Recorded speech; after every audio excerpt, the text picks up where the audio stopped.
Ladies and gentlemen, I'd like to call this meeting to order today. Welcome everybody here for our December 14, 2023 board meeting.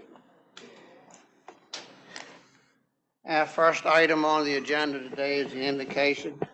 Pastor Lee Farmer, would you be so kind, sir? Thank you for the opportunity to offer prayer on your behalf. Gracious God, thank you for blessings. Thank you for the opportunity to place.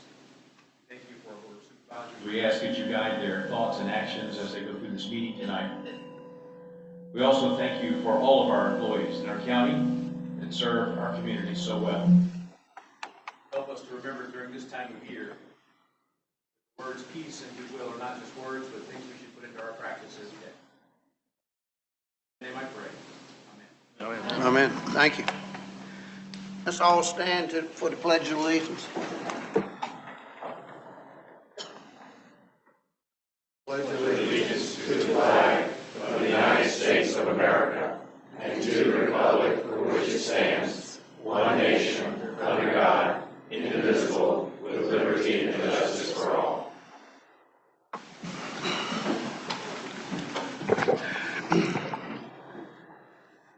All right, next item would be approval of the agenda.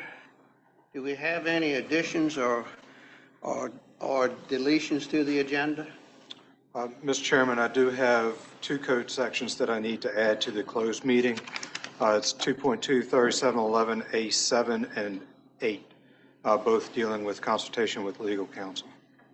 Okay. Anything else? That's all I have. All right, any board members have anything? If not, I'll entertain a motion to approve. I move that we approve with the additions as suggested by Mr. Tadlock. All right. Have a motion and a second. All right. All those in favor say aye. Aye. Aye. All right. Thank you. Next would be the approval of the minutes. We have three different sets. We have November the 9th, November the 30th, and also November the 30th. No, we have one November the 30th, which was a special meeting, and November the 30th, which is our joint meeting with the school board. Any additions or changes to those minutes? I move that we approve. All right, I have a motion. Do I have a second? Second. All right. And a motion and a second. All those in favor say aye. Aye. Aye. Next would be our presentations, and I'll turn that over to Mr. Tadlock. Sir, the first item we have is a resolution recognition to Ted Hull. Whereas Mr. Ted Hull began his career with the Northern Neck Regional Jail on May 22nd, 1995 as the Chief of Inmate Services. And Mr. Hull was later promoted to Assistant Superintendent in May 1996. And Mr. Hull was then promoted to Superintendent in September 2010 as Northern Neck Regional Jail's second superintendent since its opening in 1995. And the same Mr. Hull has demonstrated a true dedication to serving not only the Northern Neck Regional Jail, but those counties which rely on such services. And now therefore be it resolved that the Northumberland County Board of Supervisors, with the support of the citizens of Northumberland County, hereby extends its deepest appreciation and gratitude to Ted Hull for all his contributions and dedication of service to the Northern Neck Regional Jail and the Northumberland County and its citizens. And be it further resolved that the board hereby congratulates Ted Hull upon his retirement and wishes him happiness, good health, and much success in retirement. And Mr. Hull was not able to be with us tonight. All right. What's the pleasure of the board? Move that we approve the resolution. Here we need to vote on to it. All right. Motion? Motion, yes. Got a second? Second. All right. All those in favor say aye. Aye. Aye. Next resolution we have is honoring Ronald L. Jett. Whereas Mr. Ronald L. Jett served as the District 5 member of the Northumberland County Board of Supervisors for almost 28 years, and Mr. Ronald L. Jett demonstrated a deep concern for the welfare of the county citizens throughout his years of service in the most caring and professional manner. And Mr. Jett was a faithful, hands-on board member who will be greatly missed for his dedication and willingness to serve his community. And the same Mr. Jett was presented with some very complex and controversial issues that came before the Board of Supervisors for many years. but he always kept the interest of the county citizens first and foremost in his decision-making. Now, therefore, be it resolved that the Northumberland County Board of Supervisors thanks Mr. Jett for all his hard work and dedication while on the board, and hereby expresses its deepest sadness at Mr. Jett's passing, and hopes that his family and friends will always remember the impact he had on Northumberland County. Be it further resolved that this resolution is hereby presented to Mr. Ronald L. Jett's family on this day, December 14th, 2023. All right. I move that we as a board pass this motion. Yes, I'll second that. Any other conversation before we ask for a vote? I just want to say one thing. Mr. Jett was a very good friend of mine. We went to school together. He was a couple years ahead of me, but we've known each other for years and years. He was a good board member. I didn't always agree with him, which is normal. We had our ups and downs. We'd have a few words and it was over with. But he will be greatly missed. He did a lot of things in this county to help out, and he's just going to be greatly missed. I'd like to concur with Mr. Haney said. Obviously, we all know Ronnie and I sometimes didn't get along either, and was obviously sometimes very public. But I did not question his commitment to this county. All right. Anyone else? All right. If not, I'll entertain a motion. Oh, we already have a motion. I'm sorry. I got off track. All those in favor, say aye. Aye. Aye. Linda, Patsy, would y'all come forward, please?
You throw it away.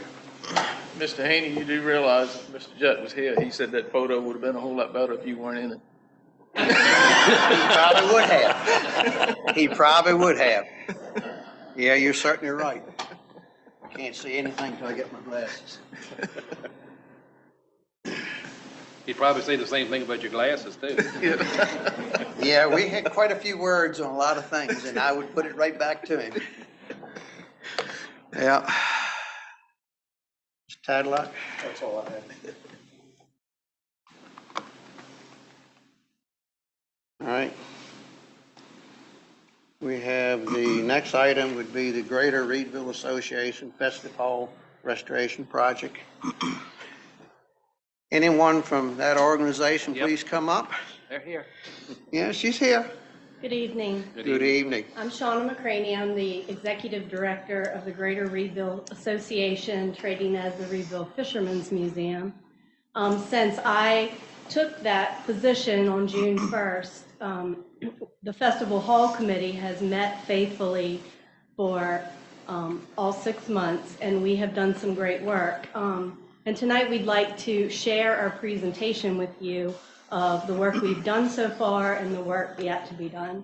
I have with me Diane McGuire, the treasurer and the chair of the Greater Reedville Association, but also the chair of the Festival Hall Committee, and Bruce Samuelson, and we make up the grant team, the three of us. And so we're going to let Bruce present where we are to date. Next slide, please. I'm just going to take a few minutes to kind of walk through this. As a backgrounder, the Greater Reedville Association was founded in 1986.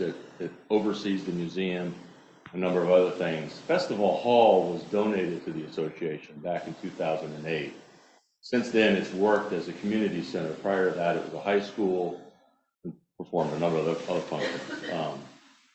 That was a key, the community center. We don't have a facility like that very close, within an hour.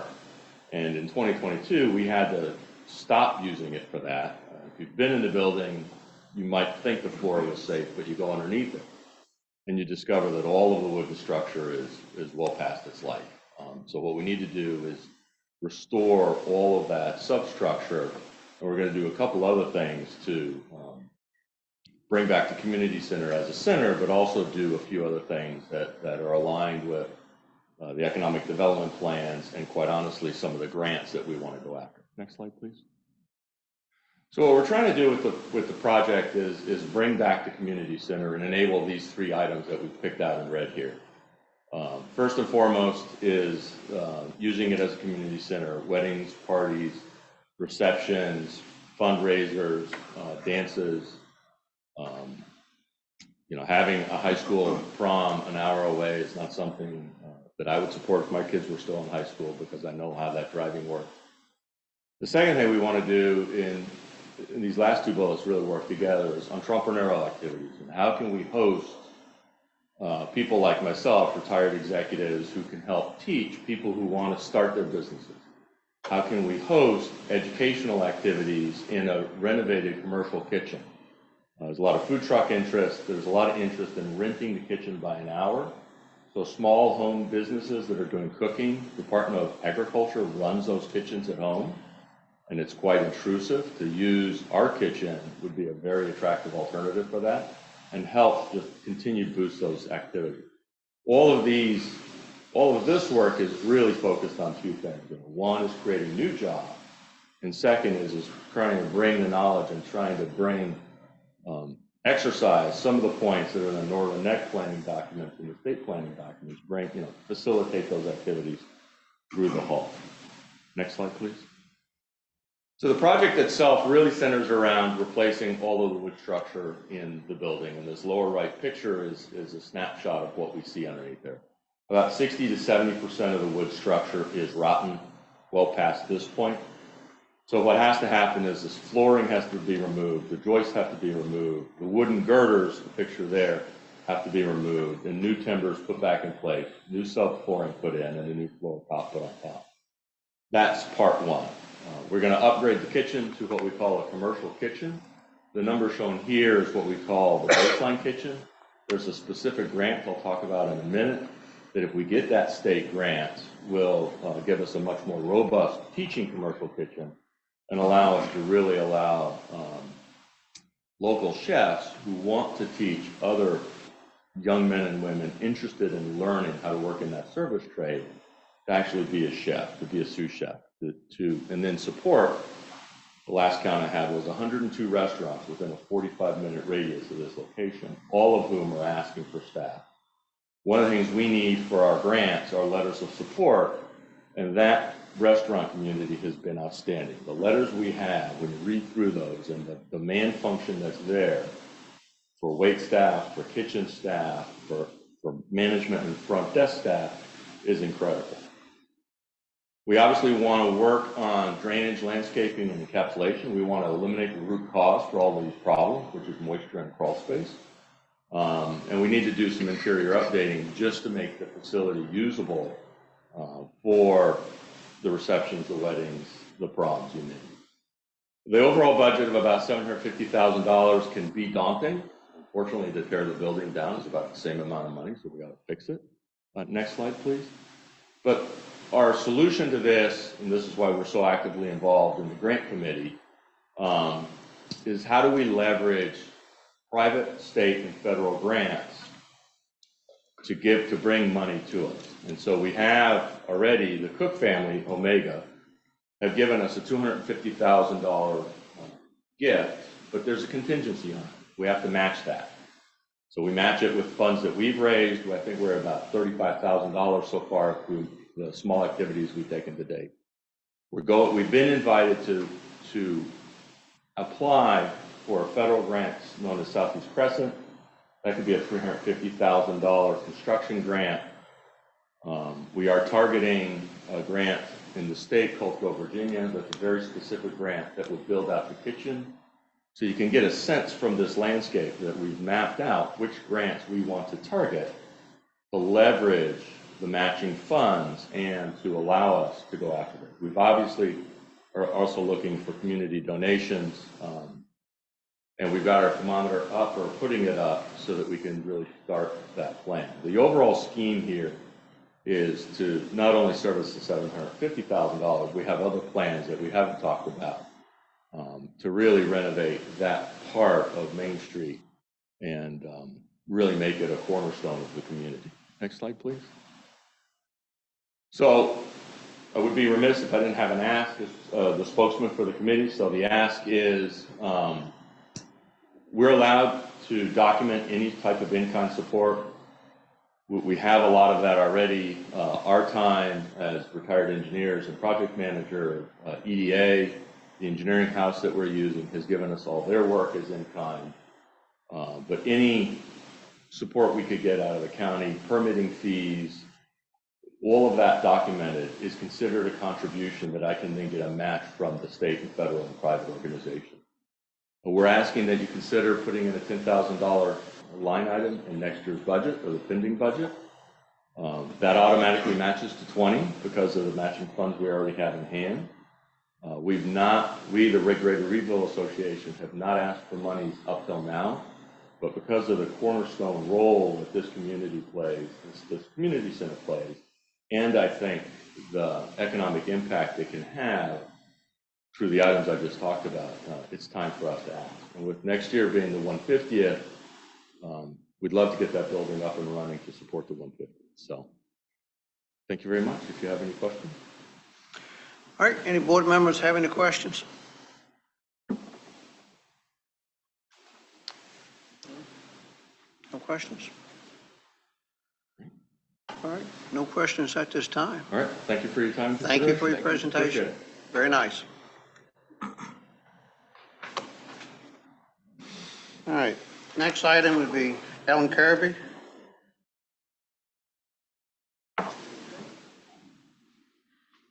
Good evening. Good evening, Ellen. I think this is the last time I will give you a report on the tax collections.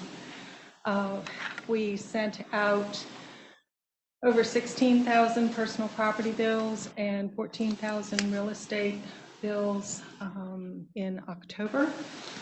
And to date, we have collected 92% of the tax levy. Compared to the 22 tax collections at this point, that is 98.5%. So I'm expecting that by this time next year, the 23 taxes will be collected to that same extent. And by the end of the fiscal year, around 96%.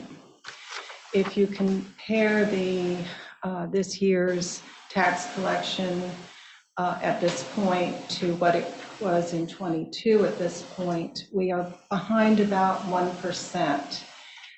And I think this is due entirely to the delay in the postal delivery of envelopes. We are still getting in mail postmarked the middle of November. And yesterday we had a whole stack that was postmarked November 20th with the yellow sticky labels that say undeliverable as addressed. They were in our return envelopes, and we were told by the post office that, oh, I'm sorry, they went through the wrong machine. We have had numerous calls from taxpayers either saying that their payment was returned to them with the yellow sticky on it, or that they had not even received the tax bill. So I'm expecting that we will continue to get tax payments in for the next month or so that are actually timely. So I just wanted you to be aware of that because I'm sure that a number of the citizens might be expressing their concern about the delays. But we are processing everything as soon as we get that. We had, for example, 15% of the collections the last 2 days, the 4th and the 5th, and that was at the counter because people said they did not trust the mail and they wanted to bring it in person. So, yeah, and we've gotten another 15% in since the deadline date. So it's just been a little different tax year, but hopefully the issues with the post office will be resolved going forward. Hopefully. Hopefully. How was the mail last year delivery to your office? It wasn't bad. It wasn't bad. Normally we get 1 to 2 trays this big coming into the tax deadline and the day or two after. Okay. This year we got this much, and they measure it in inches or whatever, or feet rather. And the post office is aware of the situation, and I think it is a problem in Richmond. And I understand. No, it's in Washington. Well, There is no joy in Put it Washington. where it belongs. well, I understand that the Sandston processing facility has been closed, and all of the mail is going to the Brook Road facility, and they just don't have the capability of handling all that mail. So there are days when, and I've talked to other treasurers around the state, and they're experiencing the same things. And the Lancaster treasurer said they never get mail on Tuesday. There is no mail on Tuesdays. So at least deadline day, Tuesday, we had that much. So. And for the taxpayers, as long as they have it postmarked Yes. by the December tax 5th. day, it's good. Yes, But they need to save that envelope that they got sent back to them. right. Or what are you doing? Oh, yes, and we've been telling them if it was returned to them, just send it in that envelope and another one, yeah. Right. And in fact, a lot of the mail this year isn't even postmarked. It's just a plain envelope, and we have been accepting that as on time as long as the check is dated before the deadline. So it has been a different year. Lot more phone calls. So. Okay. Do you all have any other questions? Not that Any more you can questions? answer. You can't answer the one in Washington. No questions, but I just want to thank you Yes. on behalf of a lot of citizens I talked to. Well, thank you. Really been willing to help them, even if they had to pay a small amount at a time. Yes, I just want to thank you for doing that. very welcome. Yes. I wanted to let you all know that the treasurer's office will be closed after Christmas and through the 2nd of January. We have all of the turnover audits on the 2nd of January, and we have to reconcile all the bank statements and close out all the books so that I can sign off and pass everything on to the new treasurer, Pam King. So we will be working, but behind closed doors. Thank you very much. Thank you. It's been a pleasure Thank you, working Paul. with you all. It's been a pleasure working with you over the years. It really has. I think I can say that for the entire board. You've always been very helpful. Anytime we ever asked for anything, you had it there just in no time. Thank you. Answered our questions very, very well. So thank you for your service. Thank you. Thank you. Mr. Chairman, I'd like to make a motion that we send letters to our 2 U.S. senators and congressmen explaining exactly what our treasurer has had to go to, what he's done to collections. I don't expect anything to come from it, but I think we need to start expressing our frustration along with the taxpayers that they forget the last word in their organization is service, and they are not doing it. So I make a motion that a letter be sent to our elected state officials, federal officials, to make them do something. The Constitution, we shall have a post office. I would modify and update that particular motion to include the U.S. Postmaster on that as a copy. And I mailed certified mail to him. Amen to that. Yeah. I'll accept that motion, amendment very nicely. All right. Any other discussion? Because I think this has just gotten to be ridiculous. I recently received an envelope that was very important to me that took 5 weeks to get here from OPM. I'm not happy with them either. Well, I know if obviously what Ellen has said, other treasurers, and one treasurer in Lancaster County doesn't get mail on Tuesday. No mail. That's ridiculous. And then he closed the black hole of Sandston. It's just, whatever. Enough said. Yep. But they always want more money And providing less service. and less service. That's right. All right. Do I have a second? Second. Maurice All right. seconded. All right. Maurice seconded. That's all right. All right. All those in favor say aye. Aye. Stadlock, will you take care of that, sir? Yes, sir. Next item on our agenda is a update from Northumberland County Schools. Dr. Wargrove, Ms. Booth.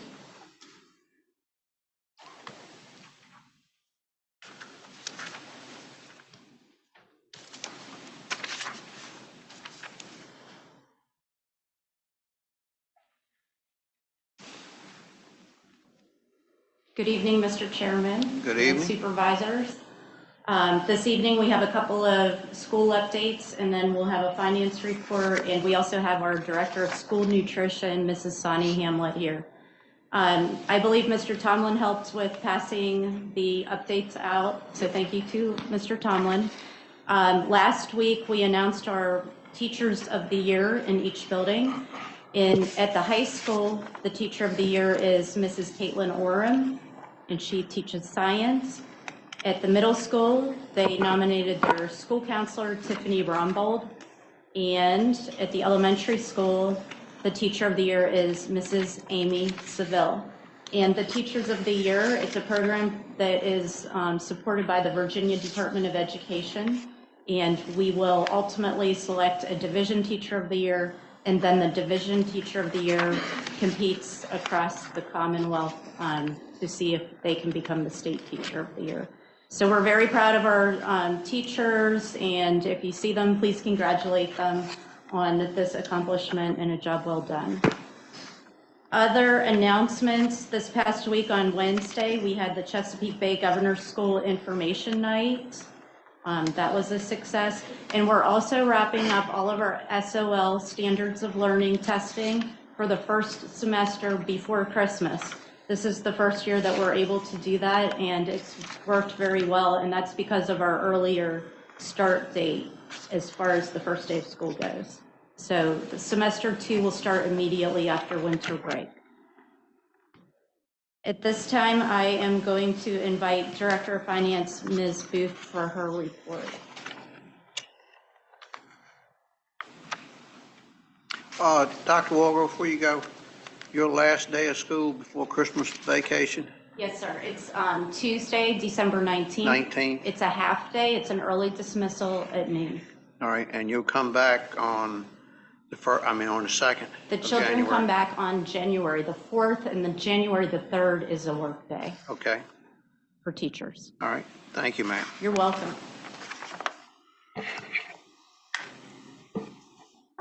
Good evening, gentlemen. Good evening. I wanted to start with just an overview of the budget priorities that the school board has outlined. They are looking at requesting level funding. They've asked us to go back and meeting with all of the directors and principals, and we're looking at the budget by line to see if there are places where we can find efficiencies.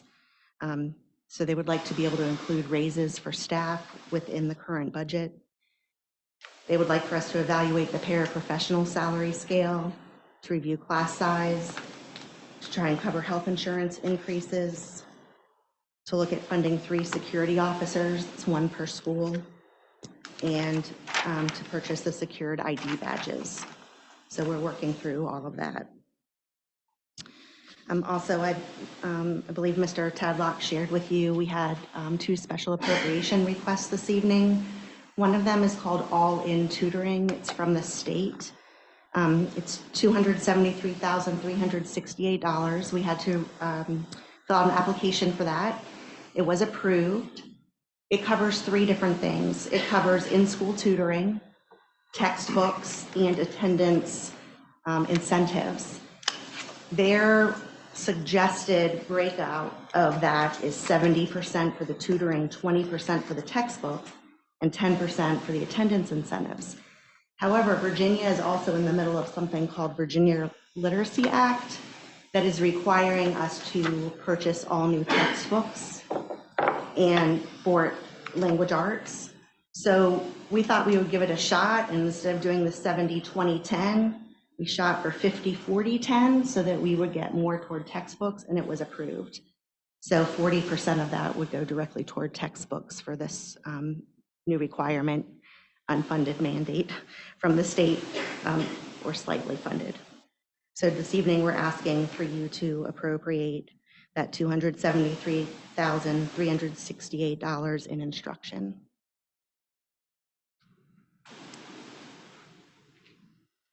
All right, any discussion from the board? Any questions? And just clarification, it's grant funds, and it's for textbooks. It's for in-school tutoring Yeah, okay. and textbooks and attendance incentives. Yes, sir. What kind of incentives are you going to give for attendance? I would have to step aside because I didn't write the grant, Dr. Wargo. Some of the attendance incentive, we have had additional retired employees who are helping to develop attendance plans with our families. Other incentives, the children do have what would I call prizes that they can work toward if they have very good attendance. So things they're interested in that creates buy-in. It all starts at home though, so we really need families to send their children to school every day as much as possible. Is this for all schools? It is, all-in tutoring is grades 3 through 8. The attendance piece is for the elementary, middle, and high. Great questions.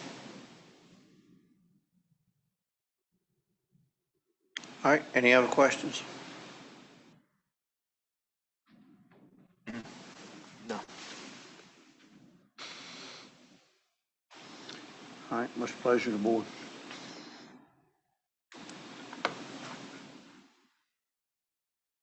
Well, we need a motion.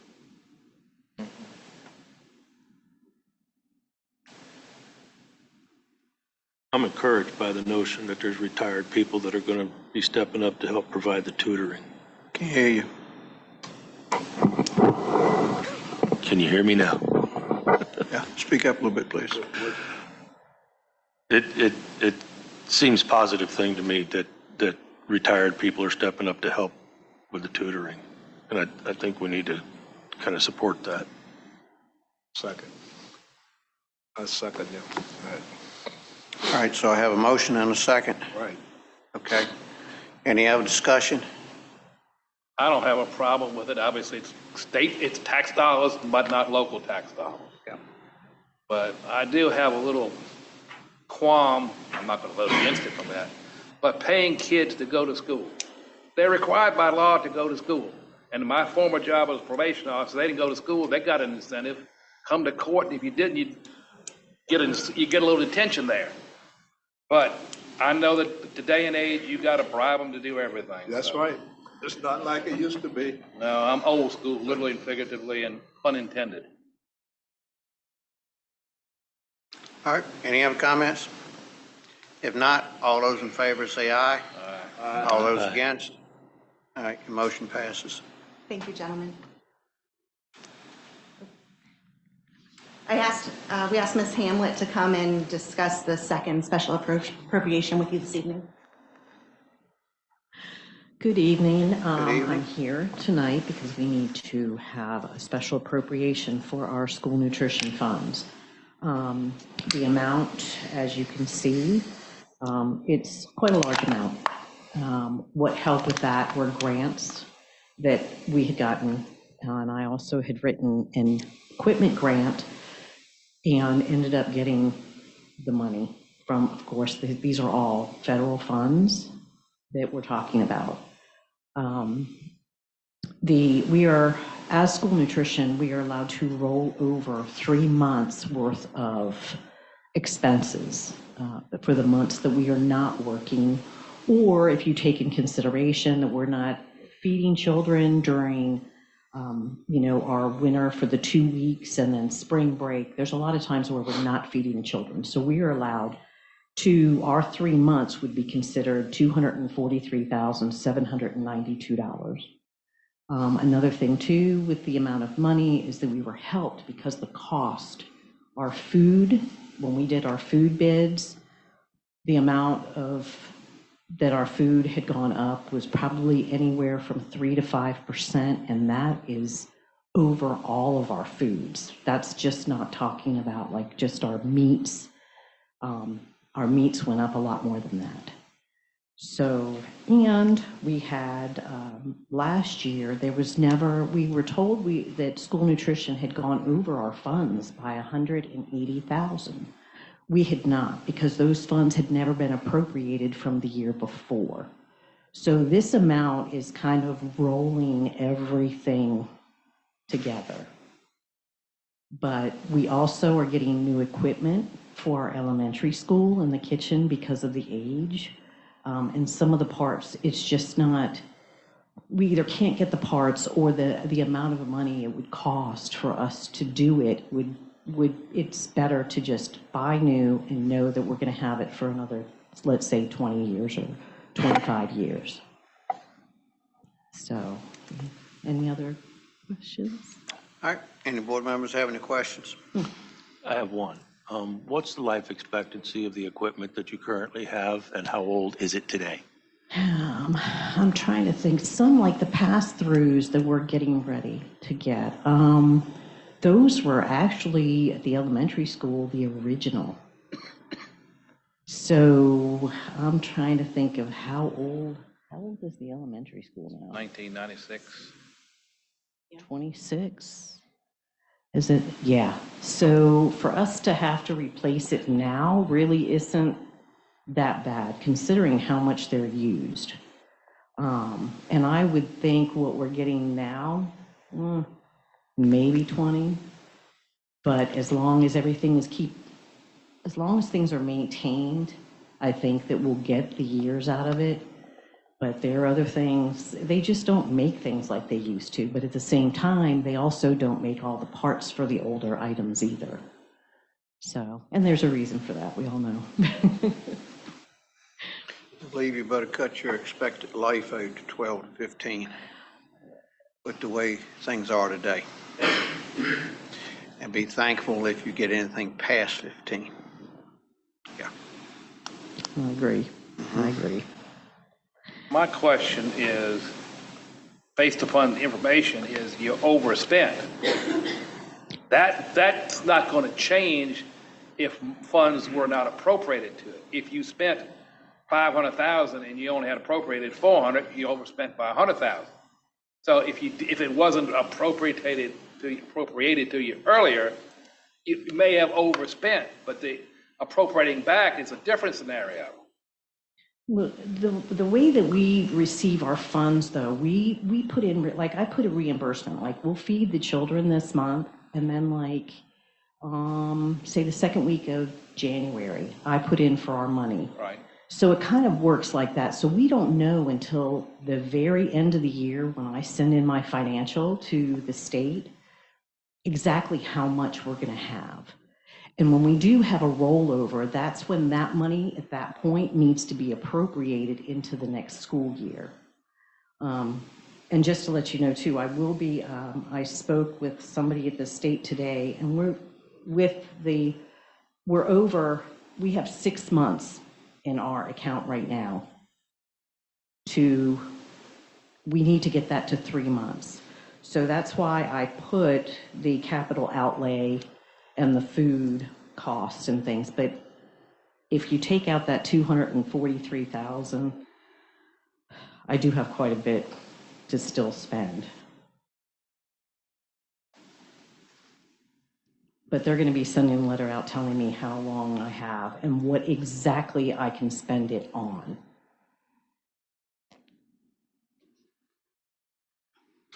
And like I said, these are federal funds, and we really don't want them to take it away from us.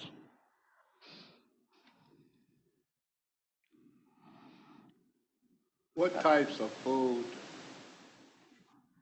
do you see kids eating more of? Well, there is the same, oh my God, the pizza and they always go back to the same, but I feel like we're bringing in more raw product and trying to, like, the fresh fruit and the fresh produce. And we are even now purchasing from a local farm for the beef. And we do pay a little bit more than what we would, but we're supporting our county, and we're also, it's just fresh food. And again, fresh food is not cheap. It costs more. But those are things that we are introducing them little by little. So you don't see a lot thrown in the trash can? No. They have a salad bar, and they get to pick their own vegetables at the middle and high school. So no, a lot of stuff is not being thrown away like it used to be. And they have more of a choice now too. It's not like set. We have a lot more choices out there for them now. And they're all healthy because I have guidelines I have to go by. Do you still give something for some of the kids to carry home on the weekends? I think the individual schools, they do that. I think that they have like the backpack at the elementary school. I do know that they have stuff going on in the middle. I'm not sure quite on the high, but I could find out on that. I don't know. Mm-hmm. The figures here, does that represent last year's fiscal year, or does it include years prior to last year's also? That's where the 180 comes from, because that is included in that 487,585. But I'm saying, is it fiscal year 23 and 22, or is it all of last year's fiscal year? It would have been 22, 23, and probably 21, 22. But we're crossing multiple fiscal Right. years. It would have been two. That would have been 2 fiscal years.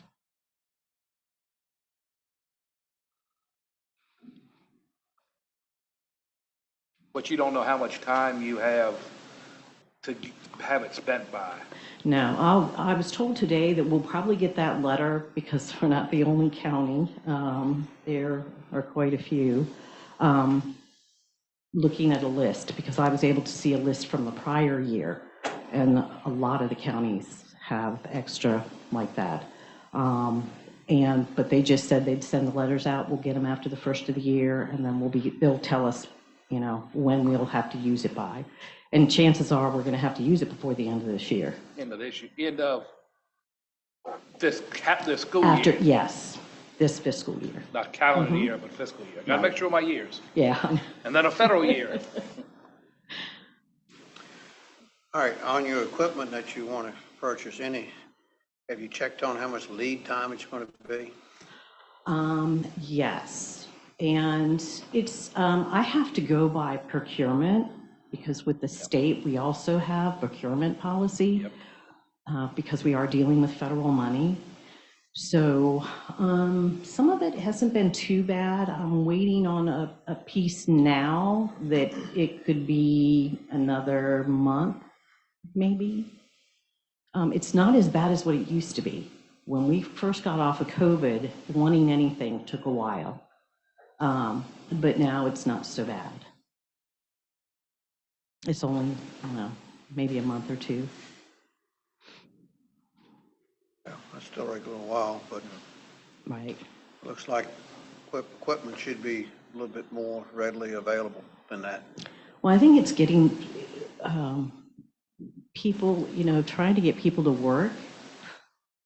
And so in some of these places. People need to go back to work. Exactly. And so some of these places, that's where when you've got all these schools and I was already told we have all these schools that need to spend this money on equipment, their aging equipment, and then trying to get everybody out to the jobs, that they don't always have all the people they need. So. All right, any other questions? Mr. Chairman, I move that this gets deferred to next month to get some more information. One, we got monies that are multiple fiscal years, and I'm not sure what the auditor would think about that.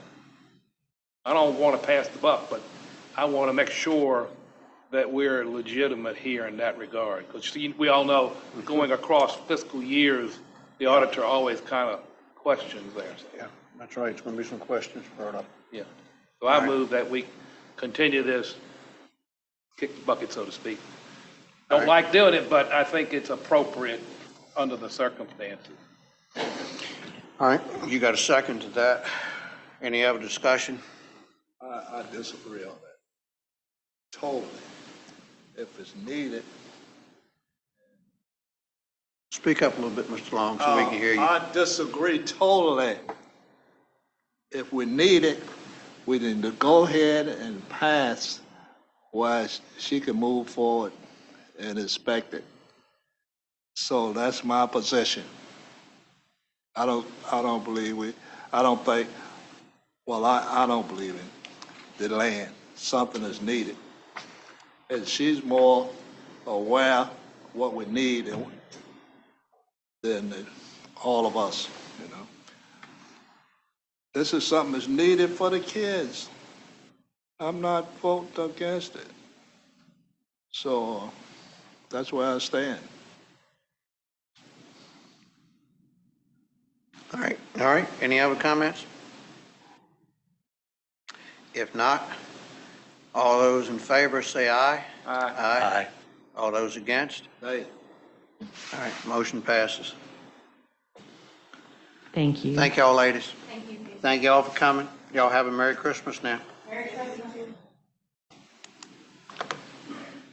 All right, our next item on the agenda would be an update from Virginia Department of Transportation. Mr. Beal, come on up, sir. Good evening. It's good to see you all. Nice to see you again, sir. I have a brief report. We've cut brush on various routes. We cleaned pipes on Loxley Hall and in the Sunnybank area. We replaced a pipe on Marshall's Beach Road. And then we've graded gravel roads, patched potholes, cleaned signs, and addressed work orders countywide. On Monday, we had the opportunity to provide our first snow response, which we had prepared for rain, and we started changing our plans about 4 o'clock that morning. On the upcoming, we're working on 2 gravel roads, one in Westmoreland, and then we've got a quick one to knock out, be a couple days in Lancaster. And as soon as those are done, we're going to get on these pipe replacements. So probably mid to late January, we'll start knocking out these pipe replacements that have been on the list here. And then we have some brush we're going to cut on Hacks Neck and Kings Cut Drive. I did want to take a minute. Mr. Tom, I believe it's your last meeting. Yes, sir. I won't bother you anymore. I've enjoyed working with you. I feel like you say you bother me, but I like to think you made me better because you challenged me a lot and asked me a lot of questions I couldn't answer. And so I had to go dig and find the answers. Right. So I appreciate that. And I'll just share a quick story. It's almost 4 years ago. I was at my first board meeting, which was right here. I was doing double duty. My position hadn't been backfilled in Fredericksburg, so I worked the day in Fredericksburg and drove down here to the meeting. Yeah. It's my first meeting, and the question you asked me was, what is the protocol for high winds? How do we know when our bridges are going to be closed? It's important to the citizens to know when the bridges are going to be closed. So in my notes here, we are expecting high winds on Sunday. So just as a reminder, and to close that loop, And I did answer probably the following week. You but did, I'm you just did. going to answer again. We do post an advisory message when the winds are 30 miles an hour or greater, sustained for more than 30 minutes, or if we have frequent gusts of more than 45 miles an hour. We do post a closure message when winds are 45 miles an hour or greater for 15 minutes. So that's on the Downing and the Norris Bridge. We do not post a physical closure. So the bridge is physically passable, but it's either an advisory or a closed message. How soon does that closure, I know it's not physical, get put into the 511? It's almost immediate. Yeah, because I'm wondering about truckers like the two you had that time, both trucks were on both bridges. Yeah, we control the message boards remotely. Okay. So as soon as I make the call to close it, it goes on the message board, and then my staff updates 511. Gotcha. So it's almost immediate. And that's everything I have on my list for tonight. If you all have anything for me, I'm happy to take those things. All right, any board members have anything, Mr. Beal? Ms. Johnson, you want to start? You have anything? No. Yes. Sitting in Mill Pond Road, there's a state sign down on that road. 3 miles long. Light Street. Need the ditches drug, a lot of water standing around that area. Wacomica Church. You know, it's an accident waiting to happen. That's a bad, something need to be, some type of traffic signal by the post office. You need to check into it because I have witnessed many times an accident was this close because I don't know what you can do, but you need to check it out on that, all right? What seems to be going on there, Mr. Long? Is it, at the post office, people backing into the highway, or what are they just not? It's a series of things. That's the reason I want to, like for him, just check it out and see, you know? And then, I know you said 20 or 30 years, but that Norris Bridge, man, is there any relief coming sooner than what you said? On the North Bridge, 2036 is the official start of construction. We are doing some analysis to see if that could be moved up, but there are a lot of people above me and have to make a lot of decisions before that can happen. But 2036 is what we're committed to right now. I haven't met a person yet wouldn't be willing to pay a toll again like years ago. They need to speed it up because it's just dangerous. It's a dangerous bridge, you know. That's all I have. Thank you. All right, Mr. Bryan? I can't talk him into fixing Kitchener Springs Road, so I don't have anything else. No. Yeah, I don't think that's going to change. No, it's not going to change. Mr. Tom? I want to thank you for putting the guardrail right there across from Academic Lane. Because I think I'd asked a prior position, a person in your position, they weren't as responsive. You got that up very nicely. And since you're doing very well, can you put a traffic light right there? Doesn't meet the warrants, I know. That was the second meeting. Yeah, I know. Because we can't meet the warrants because the sheriff's department is out there controlling the traffic. Right. And I know, but again, thank you for that. And also the one on 200, right by the church there, that little erosion, no pipe involved this time, but. Right, we checked it out. Yeah. It's on the list. Yeah, I know. But thank you. You've been very responsive. You know, I've asked some tough questions, but you have gotten the answers, which is, we've had some in that chair, they were almost as political as anybody else, but you've gotten your questions. I appreciate somebody who says, I don't know, but I'll get you the answer, than somebody gives me a BS answer. Understood. Thank you. Mr. Beal, I don't have anything. I think you've answered my questions in our conversations. All right. So, Y'all have a Merry Christmas. You too. you too. Thank you, sir. Thank you. All right, that's all of our presentations. The next item would be our county administrator's report. Yes, sir. For the building permits for the month of November, we had 6 new structures. Total construction cost for the month was about $5 million. Total construction cost year-to-date is about $56 million, which puts us up approximately $354,000 from this time last year. I'm required to read into the minutes the abstract of votes from the November 7th, 2023 general election. For State Senate of Virginia, 25th District, Richard H. Stewart, 3,614 votes. Alicia A. Ward, 1,747 votes. Total write-ins, 3. For the House of Delegates, 67th District, Hillary Pugh Kent, 3,596. John Q. Smith, 1,673. Richard W. Kinski, 107. And total write-ins, 2. Clerk of Court, Deborah T. Bingham, 4,768. Total write-in votes, 37. Commonwealth's Attorney, Jane Blackwell Wrightson, 4,727. Total write-ins, 31. For Sheriff, Johnny A. Beecham, 4,830. Total write-ins, 57. Commissioner of Revenue, Todd E. Thomas, 4,849. Total write-ins, 27. Treasurer, Pamela A. King, 4,833. Total write-ins, 22. Member of Board of Supervisors, District 1, James W. Brand, 785. Total write-ins, 24. Member Board of Supervisors, District 4, Alfred C. Fisher, Jr., 1,124. Total write-ins, 19. Member Board of Supervisors, District 5, Gail H. Sterrett, 464. Charles H. Chip Williams, the 4th, 882. Total write-ins, 1.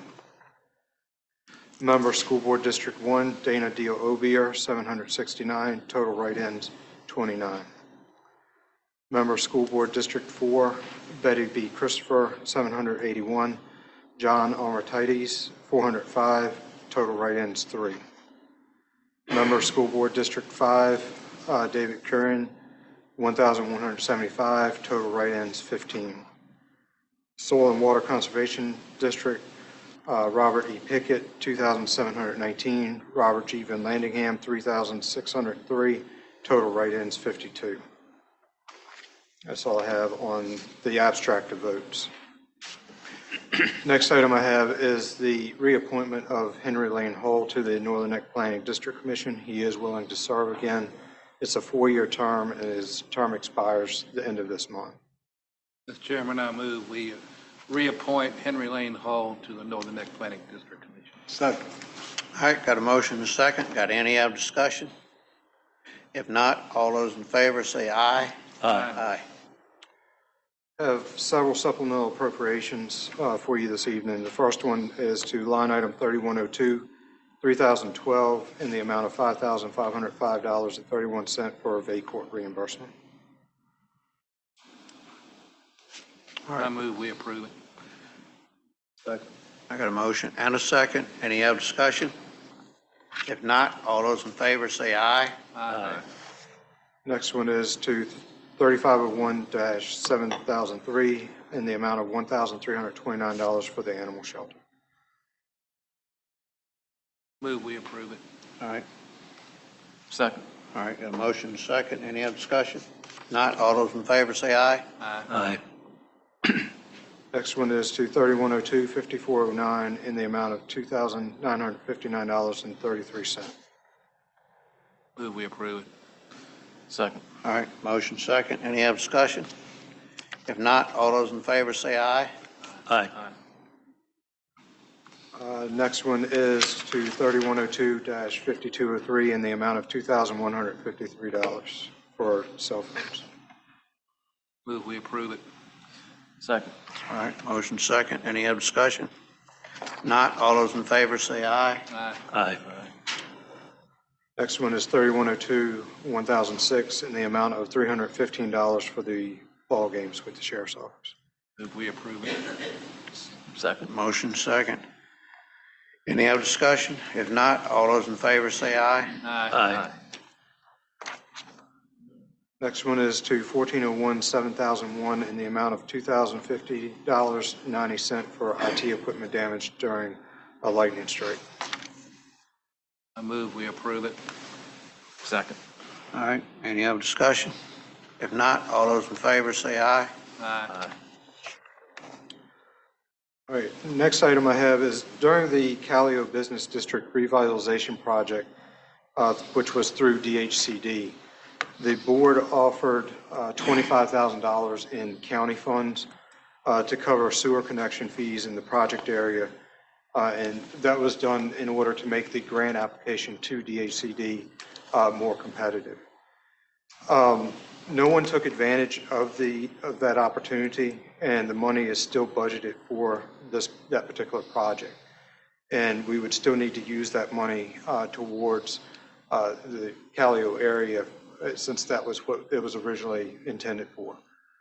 The Callio Hometown Community Association has requested that the money be transferred to them, and for the purpose in the board documents that you have is to go to their park fund account, and that's to go to the public restrooms for their hometown community park, including engineering, design, construction, and/or connections to the sewer system.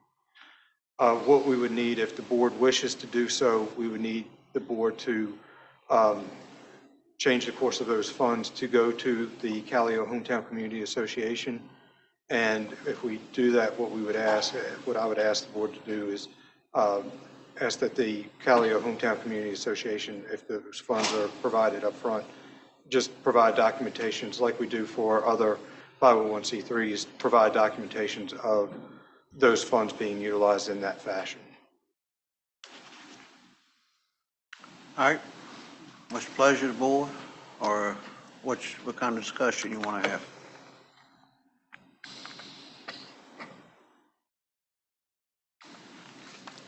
Well, I believe the Callio Hometown Association has worked very hard to try to make this park happen. And these bathrooms, restrooms are going to be a huge part of it. And that money is there. And unless it's any other discussion, I make a motion that we grant them the $25,000 so they can put in the restrooms. All right, we got a motion. Got a second here. Second. All right, we got a motion of 2 seconds. Any other discussion? I'm not opposed to it, but I would suggest the new board consider a like amount for the festival hall. One end of the county deserves as much as the other one. Yeah. Well, Now we got to get something for Eastville, but anyway. And I agree with you. We need to look at economic development for this county, and having places like this is all part of economic development, and we need to start supporting it. But it's not expecting the current board to do that, but just to consider that when it comes budget time. yeah. All right, any other discussion? If not, all those in favor say aye. Aye. All those against, motion passes. Next item I have is a request from the sanitary district on the manhole rehabilitation project. Earlier this year, during the budget process and capital improvement program process, it was requested for $60,000 for manholes to be rehabilitated. The board at that time approved the $60,000 to go towards that particular project, and we were looking at using the ARPA funds to cover that cost. In the meantime, Mr. Willard had dug a little bit deeper and discovered that there were only 14 manholes that were remaining. And so his request tonight is that we move forward in doing the additional 14 with the 60 original manhole rehabilitation project that he originally requested. You do have 2 quotes in your packet. One is in the amount of $78,450, and the other one is in the amount of $128,250. Mr. Willard, are you here tonight? He's there. You have any comments here? Yeah, he got comments.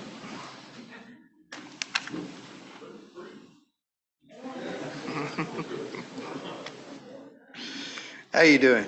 Good, how y'all doing? All right. Yes, this is something that we requested in the CIP this year, and just some back notes. 2 budget cycles ago, we did a round of like 43, and we have seen a significant decrease in I&I coming into the plant rebuild. So this is a big help to clean up our 50-year-old system, and the majority of the I&I is coming in what they call the chimneys, is where the manhole stops and it's stacked up for the manhole ring. So this will correct all those issues that we're seeing. Would you explain to the public what I&I is? I&I is inflow and infiltration, so most of it is from rainwater. And we all know how expensive it is to treat wastewater, so we try to treat wastewater instead of rainwater. So when you have these major rains like we had this past Sunday, I think we got close to 6 inches in Callio. And the Callio facility received 106,000 gallons that day. And the Reeville facility received 116,000. So if we had not done those 43 2 budget cycles ago, it would have probably been close to 300,000 that would have came in.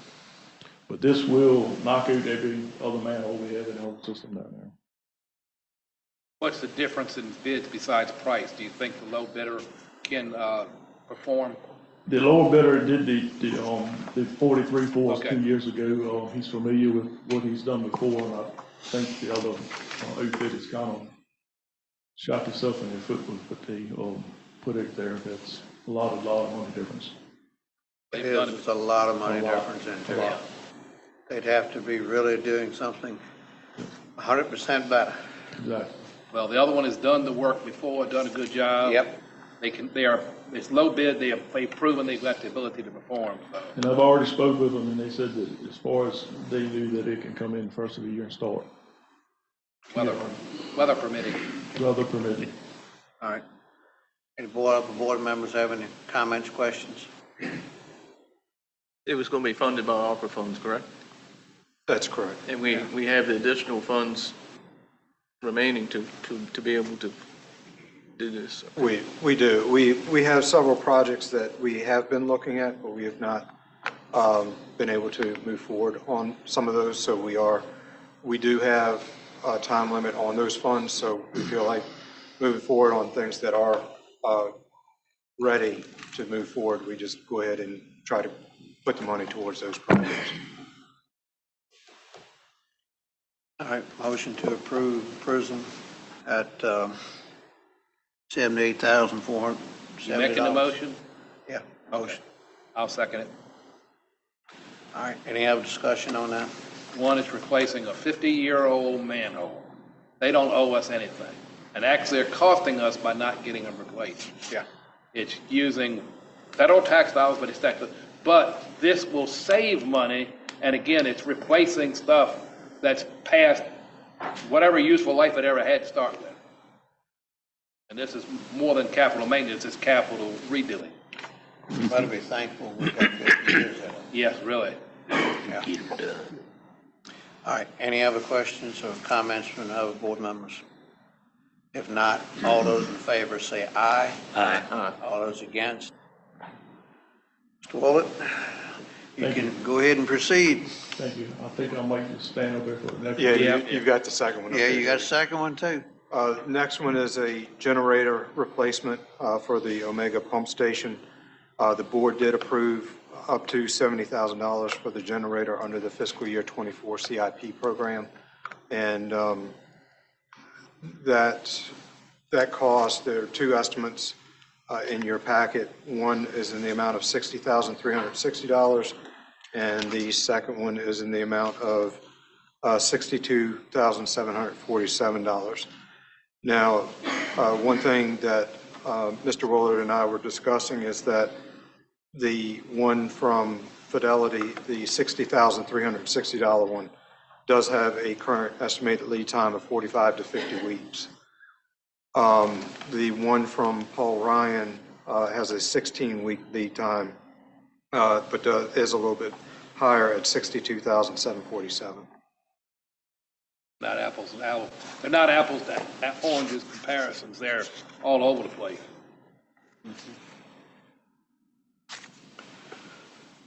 Comments from the board? You having comments, David? Yeah, if you look at, I've looked at both of these quotes quite often, and Mr. Ryan has got a few different things that he does do. I know one, he's throwing in a disconnect switch, and a lot of this electrical equipment is not cheap. I mean, the price to put this in is high, but keep in mind that these new generators will not fit through the doors, so they've got to actually take off blocks at the back walls where the exhaust louvers are. So it's a lot of work to do. It's involving cranes because we've got a big berm to get over to even get to the lift station. But Mr. Ron has done work for us in the past, and his craftsmanship is top notch. And I know he's a little bit expensive, but I think he's the one we need to go with. It's local. And local. Well, disconnect is way over $1,000. Correct. So it's not that much difference when you figure that in. They both have the same 5-year warranty on the generators and 2 years on the, well, he's going to take the ASCO transfer switch that we currently have that was just put in probably like 5 years ago and reuse that too. So it'll be done right. And I'm sorry, go ahead. If went with the low bid, but it took them that long lead time, and the generator that exists now went down, what would that do to the system? We would have to call on a standby generator. And that would probably cost more than $6,000. Correct. Correct. Enough said. All right, any other comments from the board? You want to make a motion, you want me to make? Yeah, what you made the motion. All right, my motion is to take Mr. Ryan's bid of Made on a manhole. $62,747. Second. All right, we got a motion, second, any other discussion? If not. And just for the record, that is due to several reasons, since that is the higher estimate, is lead time and the disconnect. Yeah. And the cost, if the other generator went down, there'd have to be a standby generator paid for until you got the new one put in at however long it took them to do it. So. Correct. Yep, that's certainly correct. Would this be straight funds or would this be ARPA? We are looking at ARPA funds for this as well. Gotcha. All right. Any other questions? If not, all those in favor say aye. Aye. All those against?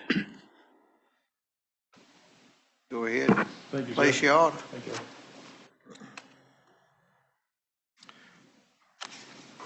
All right, next item I have is that the Planning Commission would like to request the Board of Supervisors give them permission to schedule and advertise a public hearing to revise the boathouse ordinance to define boat canopies and allow boat canopies on existing permitted marine pilings as a conditional use. You remember a couple months ago, the Planning Commission asked for permission to review this, and after their review, they would like to move forward with a public hearing to seek more input on this. All right. Pleasure of the board. Board have any comments? These canopies going over are metal frame canvas over. There are some already in the county if you look in certain spots. We got pictures. Yeah, there are some already here. I think we need to send it to the Planning Commission and let them go ahead and advertise. So moved. All right. Motion is second. Any other comments? If not, all those in favor say aye. Aye. Next item I have is the request for proposals regarding the forensic auditing services. The board asked staff to go back and revise the document that's before you. I don't know if you have any additional questions regarding that specific document. All right, questions, comments from the board? I think it's come a long ways. Any polish that we might put on it would cost us time. I personally think that it's good enough to move forward with. I agree. All right. Any other board members have any comments? All right. Well, I think we need to go ahead and move with this. Any of us want to make a motion, or I'll make a motion that we go ahead and proceed with the proposal here. I'll make a motion that we proceed with the RFP. All right. Got a motion. I'll second it then. Any other comments? If not, all those in favor say aye. One comment. One comment? All right. One comment. I would like to see this, since we're going to move forward on, I would like to see this posted by close of business Tuesday. But what was that? And have it posted by close of business Tuesday. All right. I want to modify the motion.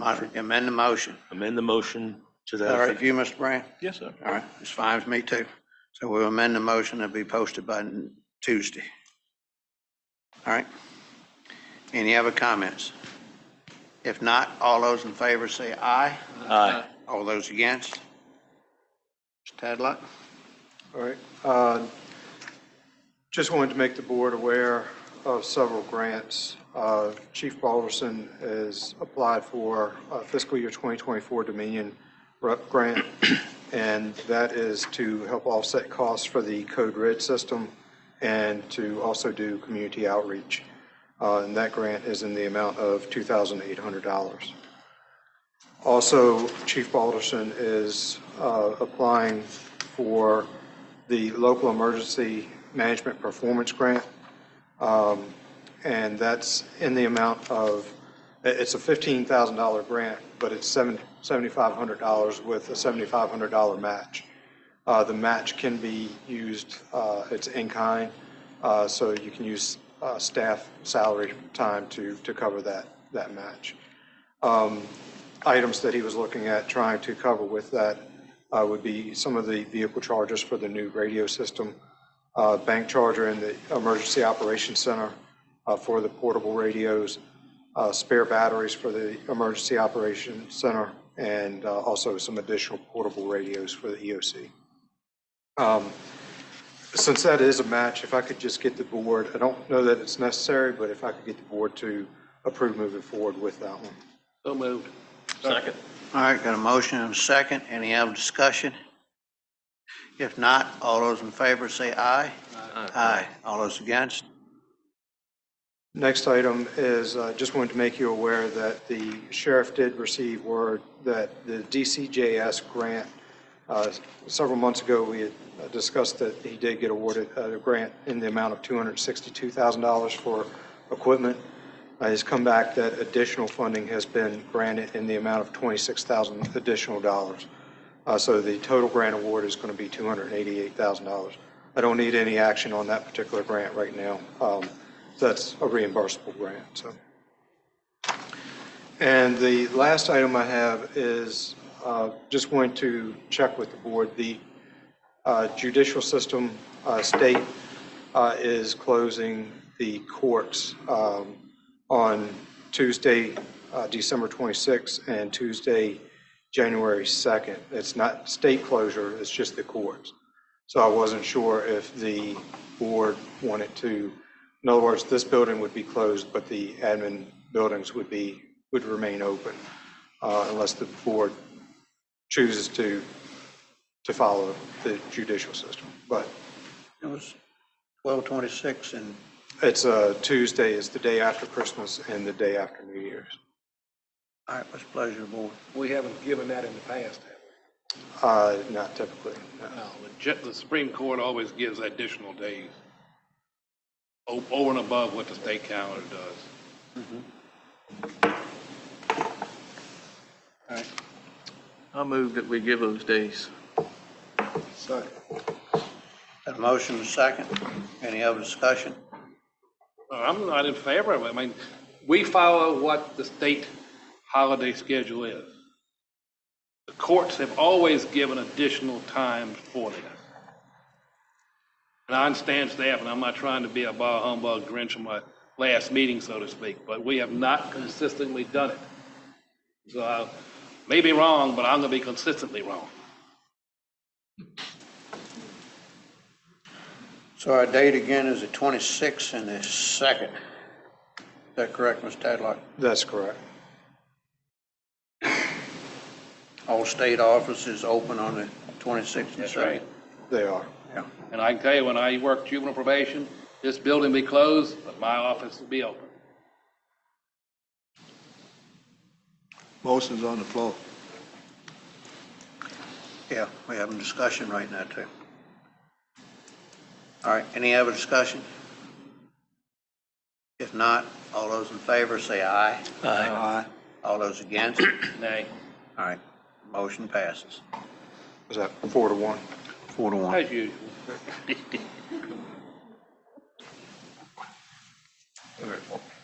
Thank you, that's all I have.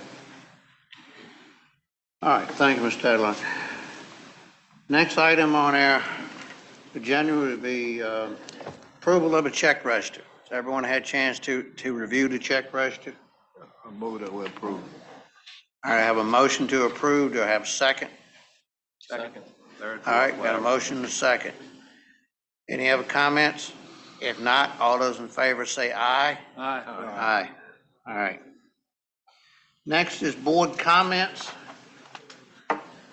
Mr. Johnson, I'll start with you. It is my last meeting out of a session, and there's a few thoughts that I would like to share. But I look at my watch and I see that I probably don't have enough time before the 7 o'clock session. You know, we all kind of love the Norman Rockwell lifestyle here in Northumberland County. But that whole small town USA things comes with a few downsides. One of them is what I had a discussion with the folks in the schools about called process rot or decay. And we can see it in the legacy budgeting processes. I call it legacy because I see that they're changing. And in the economy, we've talked about the economy a lot.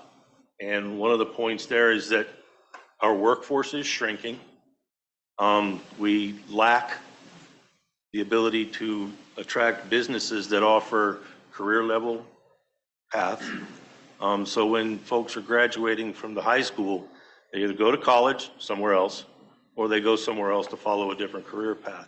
They're not staying here. And those that do stay here, and I've spoken with people, one guy actually came out and said that high school graduates aren't actually able to grasp basic concepts necessary to work for them. And I see that as kind of a problem that I know that the Economic Development Committee is going to be working on diligently, and I kind of like to see that all happen. There's a few things that I would like to never see again. This past budget cycle, there was a time when the board had asked, and this was just before I started here, the board had asked the county to go after some significant budget cuts. And the county did that. And one area that I thought was hit hard, and it's an area that we actually need more of, not less, and that's the EMS. Now, in my book, an EMS system is inclusive of law enforcement, fire, and medical. So the separation to me is kind of alien. But we truly need a more robust EMS system, my definition of EMS system. And what we don't need is budget cuts from guys that are operating critical services on a shoestring. The sheriff had to come back and say, look, I didn't say that this was a good thing to cut, and so we had to give him back 100 and some change. But all those cuts, out of $2.1 million, 1.8 million of it ended up going to the schools. And that didn't look really good, and I hope I never have to see that again. I was talking afterwards on a separate day to the sheriff, and you may recall he had come here and given a presentation where he identified that he's got 2 patrol officers per shift. There's no hard and fast rule, but by my estimation, he needs somewhere between 4 and 6. So he starts off understaffed. But when I talked to him, he pointed out that even if he had the money, again, we don't have a workforce to draw from to provide that service. So we've kind of got this circular issue going on in the county. And all of that said, there's no way I'm going to get all of this in here. The county is still a wonderful place. Now, the Board of Supervisors, y'all, some of the best people I've come across. Seriously.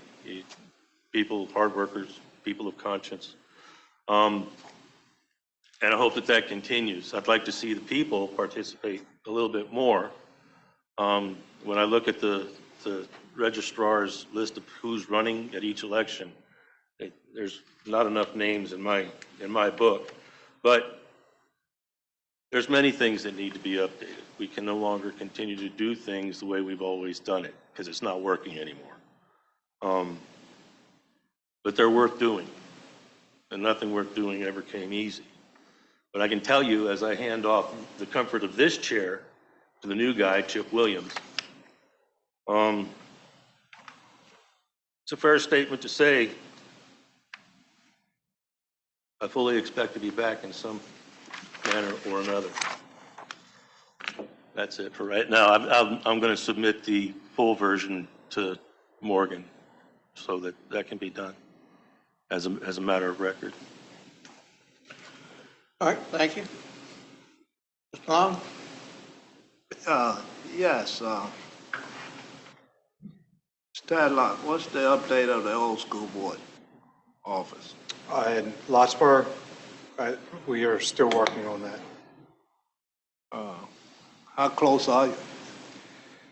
The board has asked for more of a comprehensive review of all of the buildings. So we are looking at some options there for the board to consider.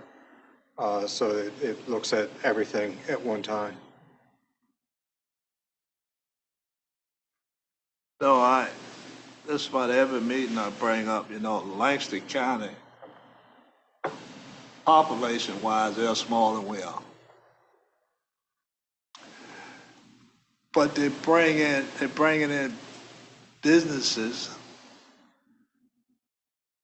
We should have a McDonald's or fast food or something. I mean, it's as simple as that.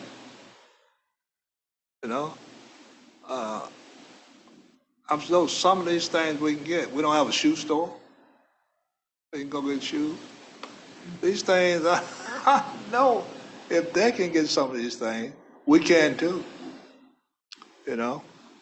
So I'm just leaving that on the table, and hopefully we can have some improvements in those areas. All right? Thank you. Mr. Brand?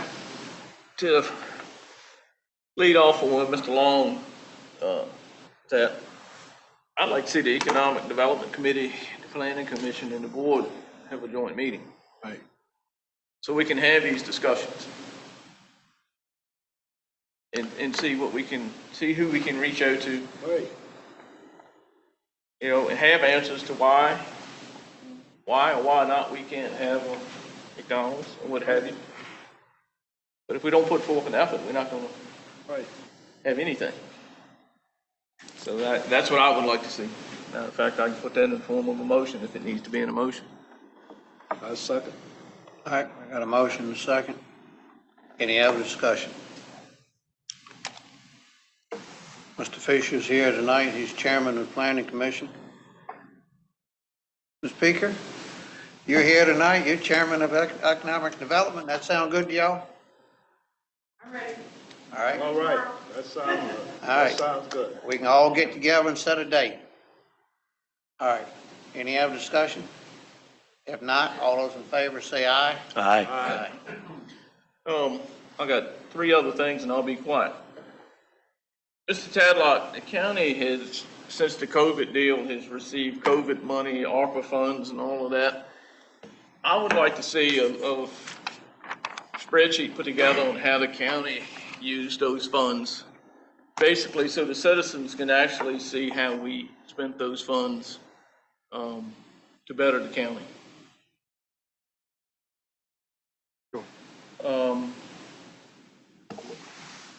And I'm bring this up because it goes to what Mr. Johnson was saying.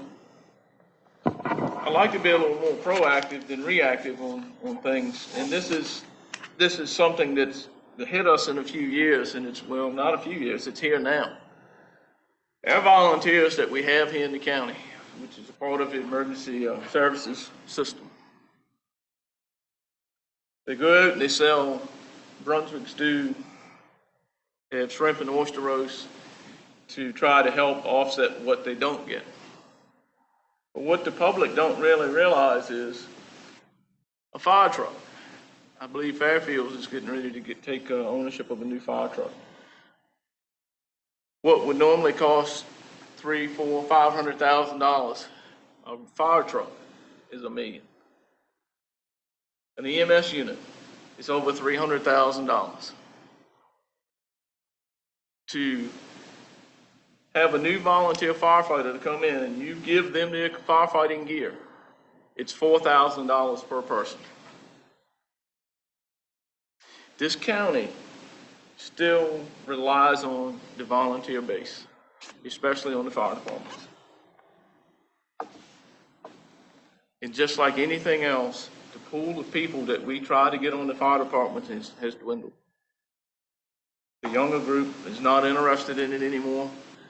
So the same 10 or 15 are having to run the calls and host fundraisers to pay for $1 million fire trucks. If we don't look for better ways to help fund these pieces of apparatus that's gotten way out of control, how much they cost, and try to preserve the volunteer fire departments and the volunteer EMS that we do have, it's going to cost the county more in the long run. A lot more. So I would like to see to reach out to other jurisdictions. And it's no need to reach out to our local jurisdictions because they're in the same boat we in. But I hear that some departments over in Maryland get other funds coming in, and I haven't gotten the feedback on that. But we need to reach out to other Maryland, over in Maryland, or to some other larger counties to see how they are help fund the fire apparatus and equipment for the fire departments and the EMS equipment and all as well. The one big hope that we had for EMS, Mr. Tomlin, you chime in on this, is gone for now, and that's the RSV grant. Oh, yeah. If we were lucky, we could get a 50-50 grant through the state Office of EMS to help fund a medic unit. That's gone. And, we need to prepare. We need to have better capacity all the way around on that point. And right now, I look at what I would be facing if I had to dial 911 at my home. It's going to be a while before somebody shows up. Yes.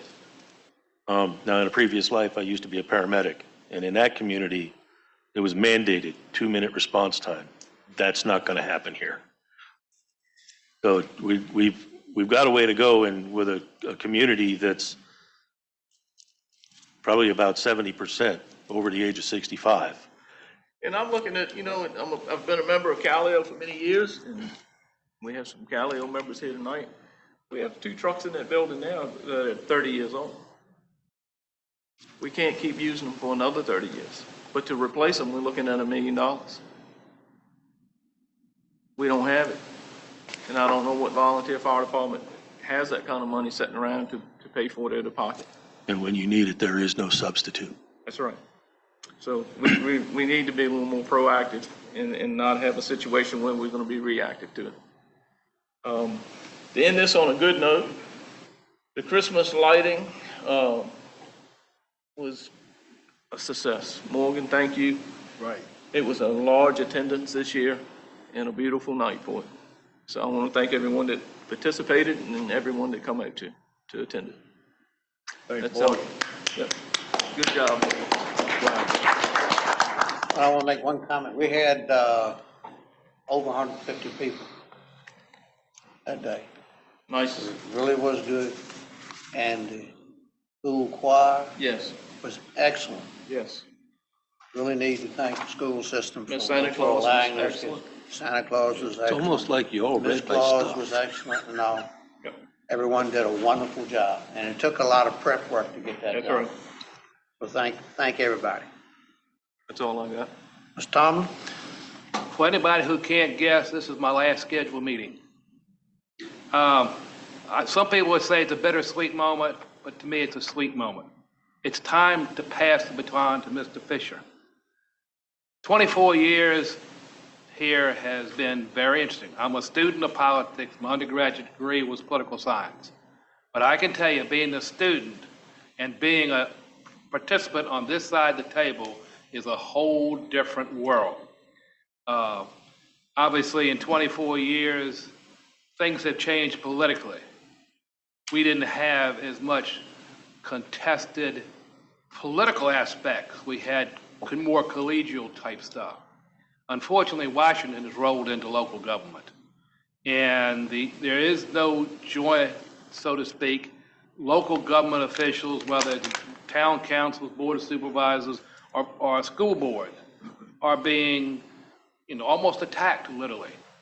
But I want to thank the citizens of the various configurations of District 4, because District 4 has been so badly gerrymandered, I lose peace every time.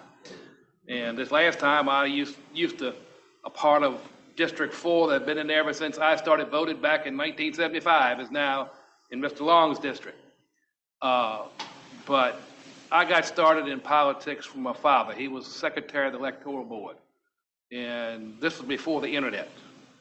And they would call him and get the vote tallies.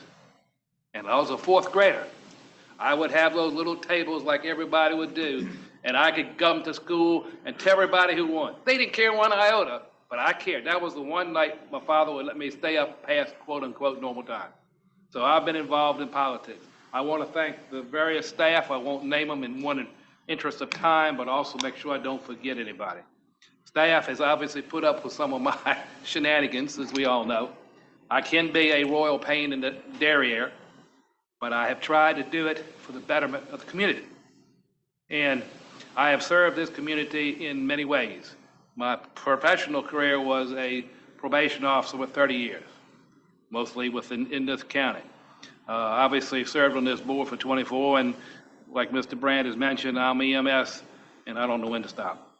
But again, I want to thank everybody. The public has been, we have a lot of people who passed on, like Ron Herring, Luther Welch. They were some characters, and Spud. They could tell us some things. They would criticize us, they would commend us, and make recommendations.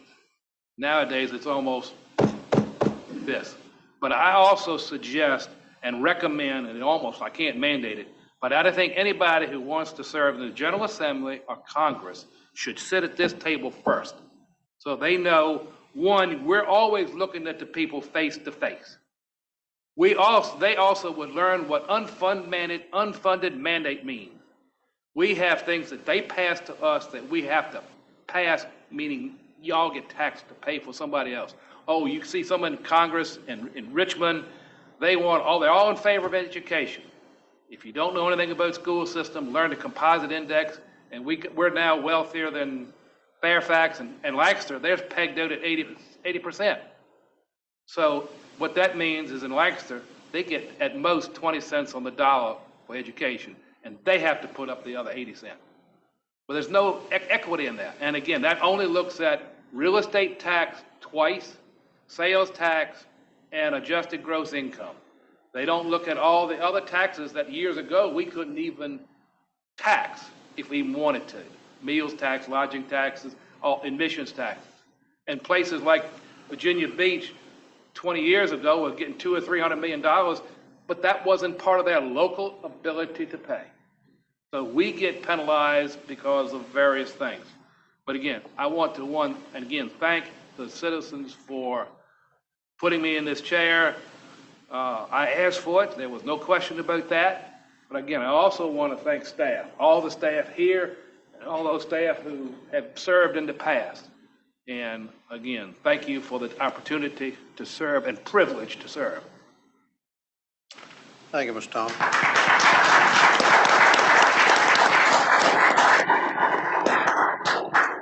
All right. I'm going to thank Mr. Tallman for his service over the years. And he will also say that we have not seen eye to eye quite a few times. We've had words, but we always ended up leaving as friends. We never let that come in between us. He's been an asset to this board over the years. And like he said, he's been a royal pain. What a good pain. I hate to see him go, but he's been here for a long time. He does love this county, and he's done his best to serve it. So I thank you for your service, Mr. Tallman. All right, Mr. Johnson, you've had a short stay here, 3-month stay. It has really been a pleasure having you on the board. It's been an honor. You stepped in and filled in and did 100%. I have really appreciated you being here. So I'd like to thank you for your time that you served. I appreciate it. And now I'll be able to see you sitting out in the audience again. Once again, I would say that the people in the audience here, whether they know it or not, they've got superpowers. Because they can influence what goes on here. They've got direct access, and this is kind of to what Tommy was pointing out. This right here, this is the way America's supposed to work. It truly is. And it doesn't happen anywhere else but right here. And you think about it, you go down to Richmond and see how they do business there, or worse, you could go up to DC. It's not like this at all. No. This is where it really lives. So my ideal dream is that every month, every square inch of these benches is full. And maybe even on occasion, they're not here to protest something that they don't want to see approved. But that seems to be kind of the norm also. So yeah, it's been an absolute honor. And oh, by the way, I remember the first day when I walked into the county building there, turned in my papers, I was met by so many people that were just awesome, just absolutely awesome. Morgan was one of them. But there were several of them, and everybody's always been helpful and kind.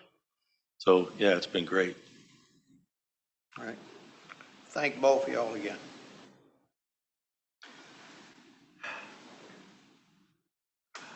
Mr. Tadlock, I got a couple things. I'm going to try to make it quick. On the radio committee, Mr. Tallman, could you give us more clarification on your motion that you made when we appointed members, if you remember? You'll have to refresh my memory. Come on now, you got better memory than that. I make a lot of motions, so Yeah, I know. Sure. I'm not exactly sure what was said. I think maybe we need to go back and pull that motion back out. So, Mr. Tadlock, if you have time tonight, if you don't mind, pull that motion back. I can go back and take a look. All right.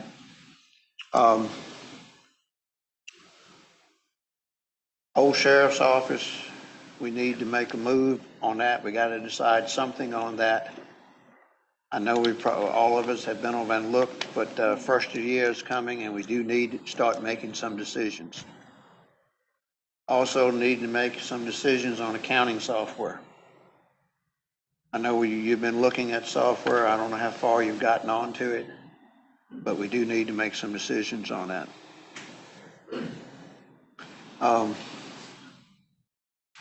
Roof on this courts building, any update on that? We have staff has drafted an RFP, and there was a section in there regarding engineering. We have a question for legal counsel, and so we're working on that. But as soon as we get that, we've got the authorization from the board to move forward, so we don't need to bring that back to the board. We'll just proceed forward. Right.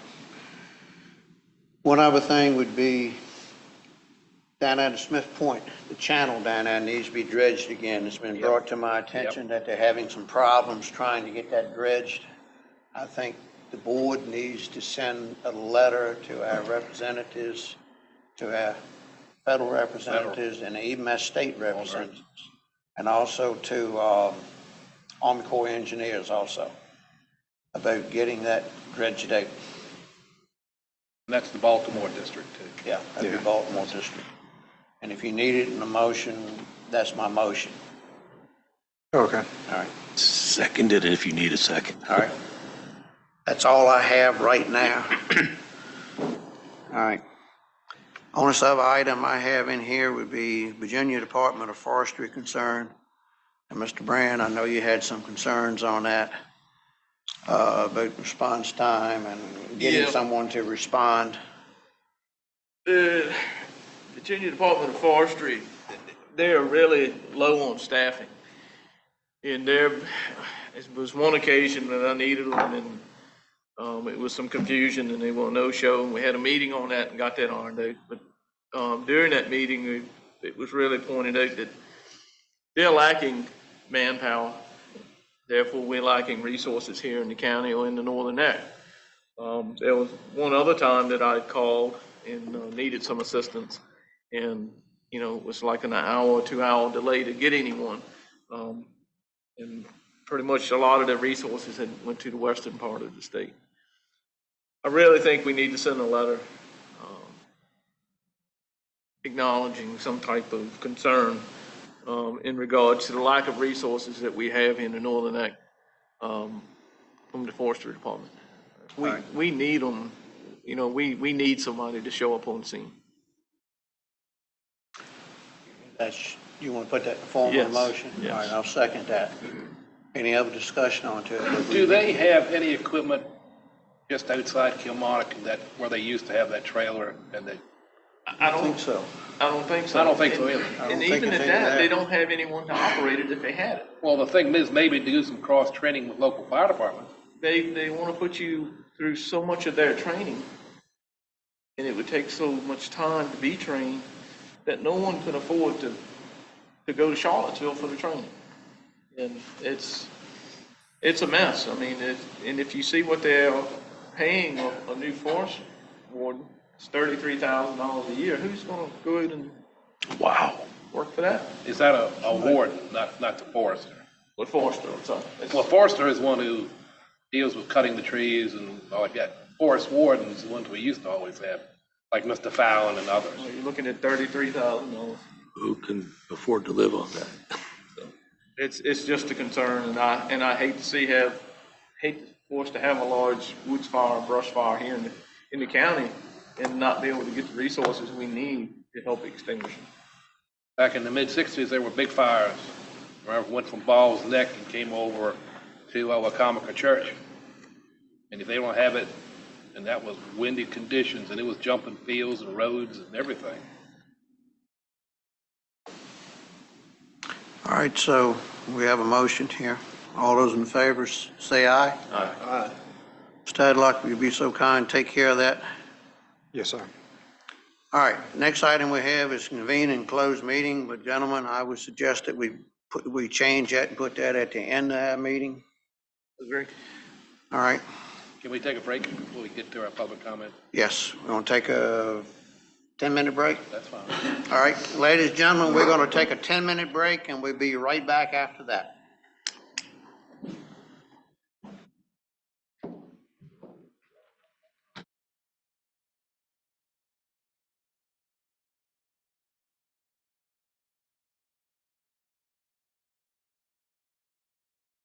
Back to order here. Ladies and gentlemen, we'll come back to order. All right, the next item is our public comment period. First person we have to speak tonight is James F. Russell. Mr. Russell? Thank you, Mr. Chairman. I appreciate it. Yes, sir. Before I open my remarks that I'm here to talk about, I want to say thank you to Tommy Tomlin. Tommy, when I was president of the board of the library, was a great supporter. You came to every meeting, and I cannot tell you how important that was to us, and that's a vital service that is provided to county citizens, and you took an interest, and I want to say thank you. It was great. I'm here specifically tonight because when my wife and I were on our way to Williamsburg, we got hit with two eyes: ignorance and incompetence. My daughter called and said, "Daddy, I'm going to have to sell the house." Sobbing. She was breaking down. I said, "Why, Blair? That's just not going to happen." She said, "They called me from the school board and they want $10,000 from me right now because they didn't collect my health insurance." I said, "Blair, they're asking you to do what?" And she said, "They're telling me that I've got to pay back $10,000 of health insurance that they didn't deduct from my salary." I said, "I'll tell you what, just give me a couple minutes to think here. That doesn't seem reasonable." At my first glance, I was thinking, if this is an isolated incident, they put erasers on pencils for things like this. There's a way to work this out. But you can't show where there has been a series of incompetent financial mistakes that build on each other. Blair is only one. There have been many. Tonight, I heard the lady stand up and try to tell you all about money that she was getting, and some of it in grants, that went over 3 fiscal years, and she couldn't define how that worked. If I was the CEO, and I have been on very large companies, I'm going to tell you something, the board would have looked at me and said, "Mr. Russell, if you can't answer our financial questions, why do we need you?" You have to have competent people in place.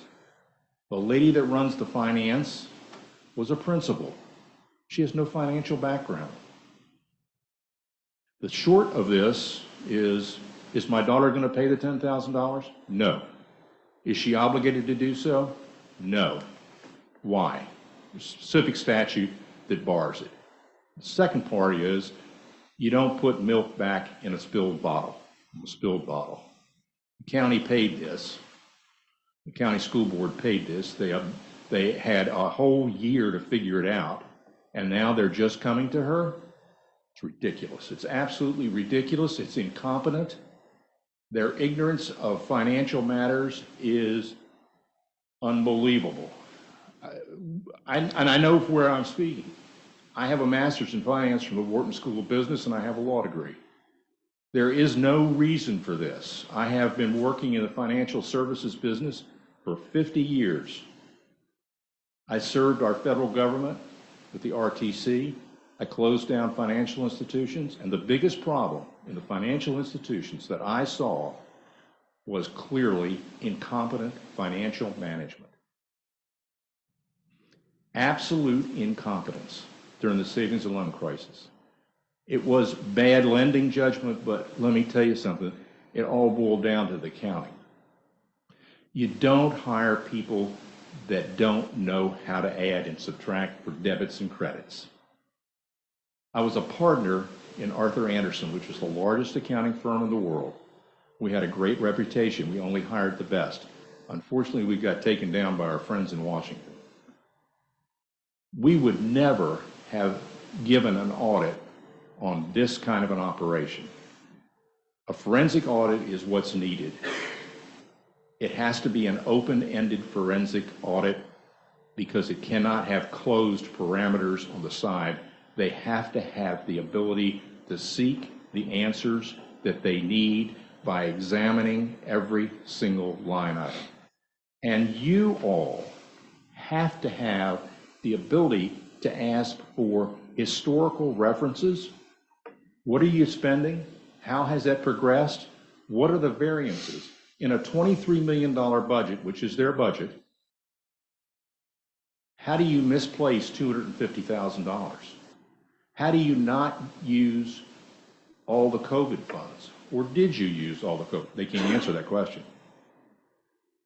How did you find one person that you didn't deduct from? Are there more? Have you checked every single payroll stub? How do we know that the payroll taxes have been held back? How do we know that the IRS isn't going to come back and say, Mrs. Wanger, you owe us on the withholding? This is a problem that is rudimentary in nature and needs to be addressed. Has to be addressed. The financial health of our county cannot be resting, in our school system in our county, cannot be resting on people that do not know how to get to the root of the problem. What they're doing right now is they're telling you this is somebody else's fault. The man that was here 3 people ago, they keep saying that's his fault. Well, you know what? That doesn't work. That just doesn't work. If you've had people in there, and this apparently the person that's there now has been there for at least a year. In a year, you have to be able to have the ability to seek out the issues and at least enumerate where the problems are. At least enumerate where the problems are. School system, I have 4 grandchildren in this school system, and I think they are getting a great education. The teachers that are there are dedicated. They treat each individual student with respect. I was there giving a presentation on the War of 1812 for the elementary schools for the 2nd grade. I was absolutely overjoyed with the fact that those students asked me some of the best questions. They couldn't have done that if they hadn't been taught correctly. Critical thinking is incredible. I had one little girl ask me a question. She said, if they thought they were going to die, Mr. Russell, why did they even fight? I said, honey, you just ask the question every soldier asks himself before they go into battle. That's the conclusion of my remarks. I just encourage you to be diligent and absolutely pointed in getting to the answers that you need, and you push for an independent forensic audit. Thank you. I have one question. I know we don't know this.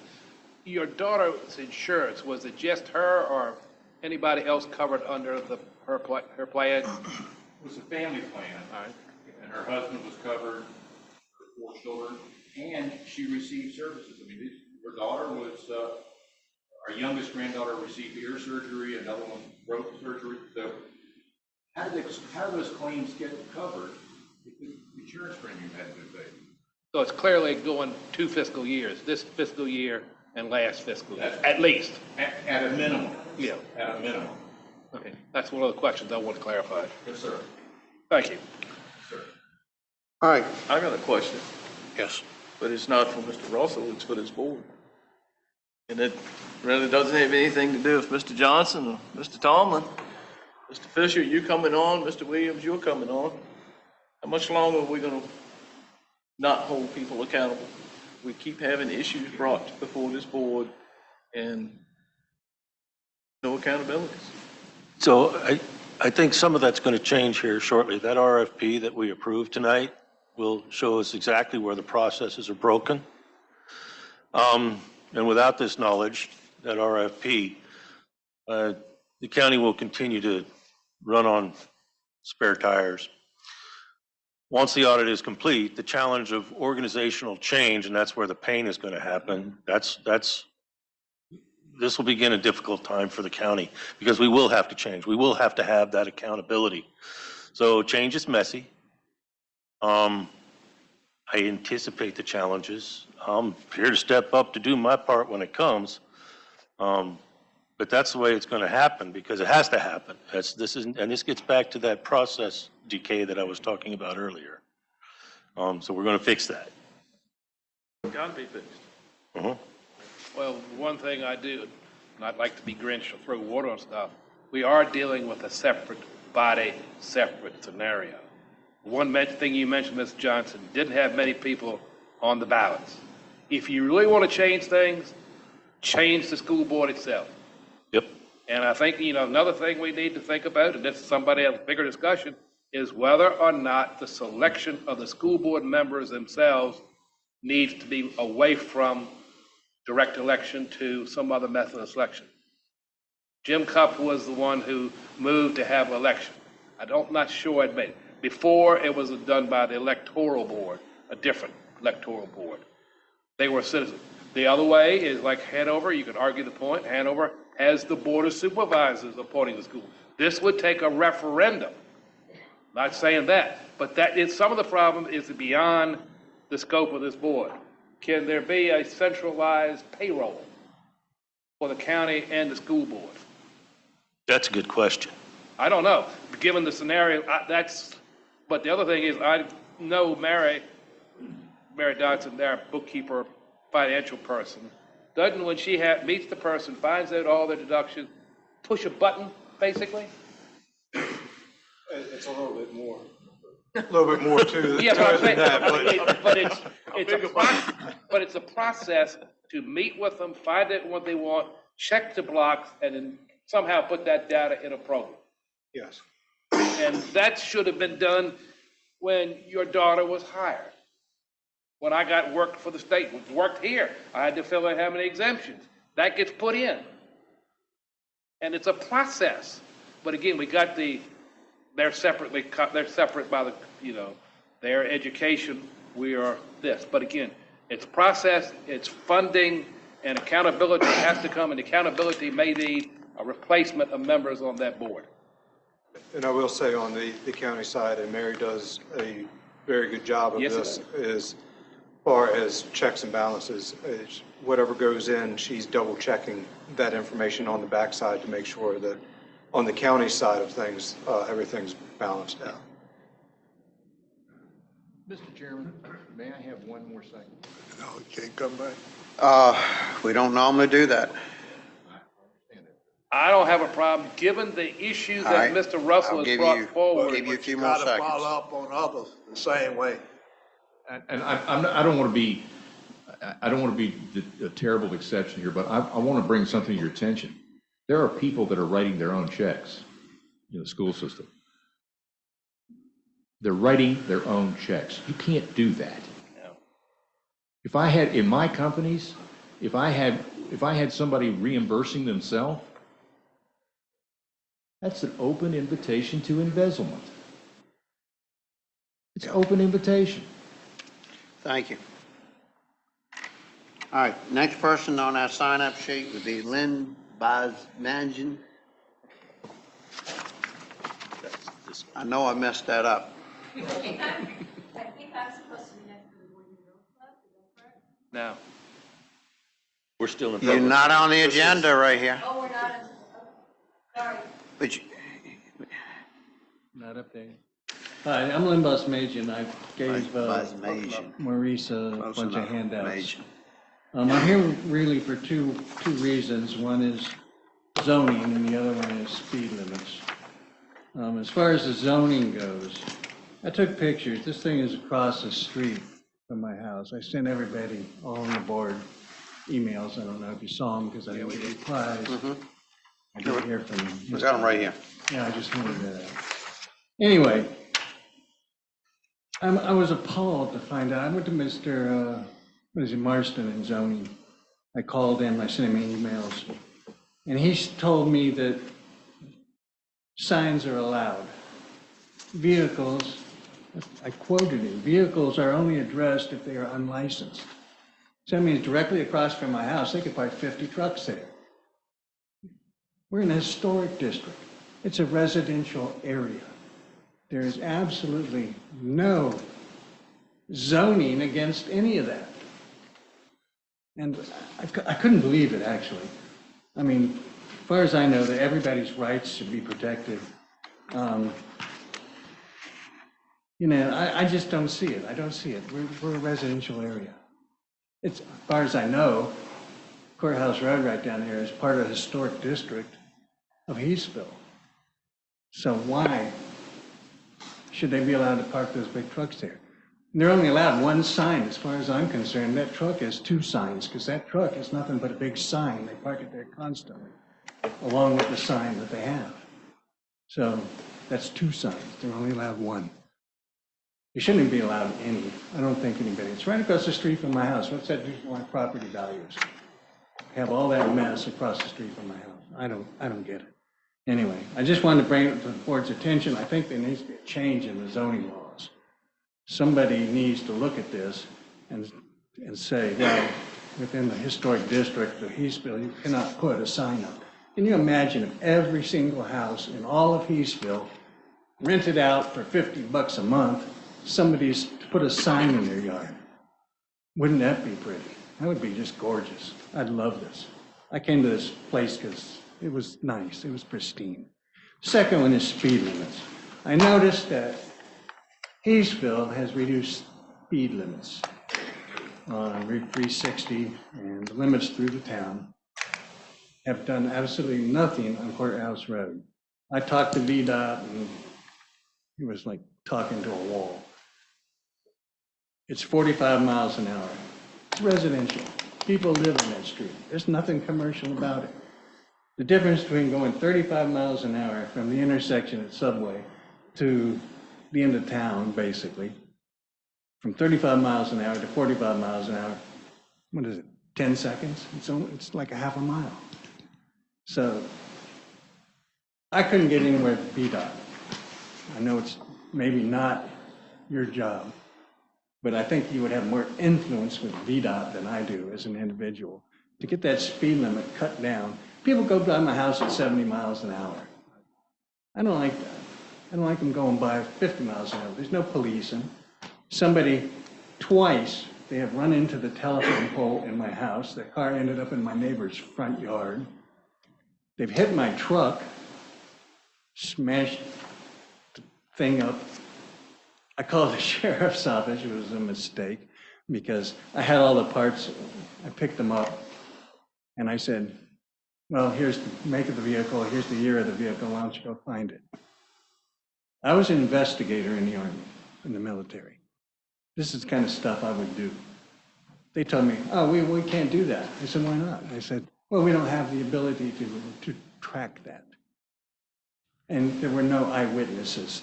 I said, no eyewitnesses, great. If they run over a little girl, would you try to find them? No. So anyway, I said, well, if you don't have the ability, go to the county. Tax assessor has the ability. They know whose vehicles are here. I gave you all the information on the vehicle. I picked it up off the street and I ran it on my computer. I got the parts numbers. Nothing was done ever. I never heard another word from anybody. So anyway, there's 2 items. One is the speed limit, one is the zoning. Something's got to be done with the zoning. This is ridiculous to think that they could park 30 trucks across the street from my house as long as they got license plates on them. I don't know. Okay. That's it. Thank you, sir. Please do something. All right. I don't have anyone else on the sign-up sheet. Would anyone else like to speak tonight? Anyone else like to speak? All right. Anyone in the virtual world tonight like to speak? Would anyone in the virtual world like to speak tonight? All right.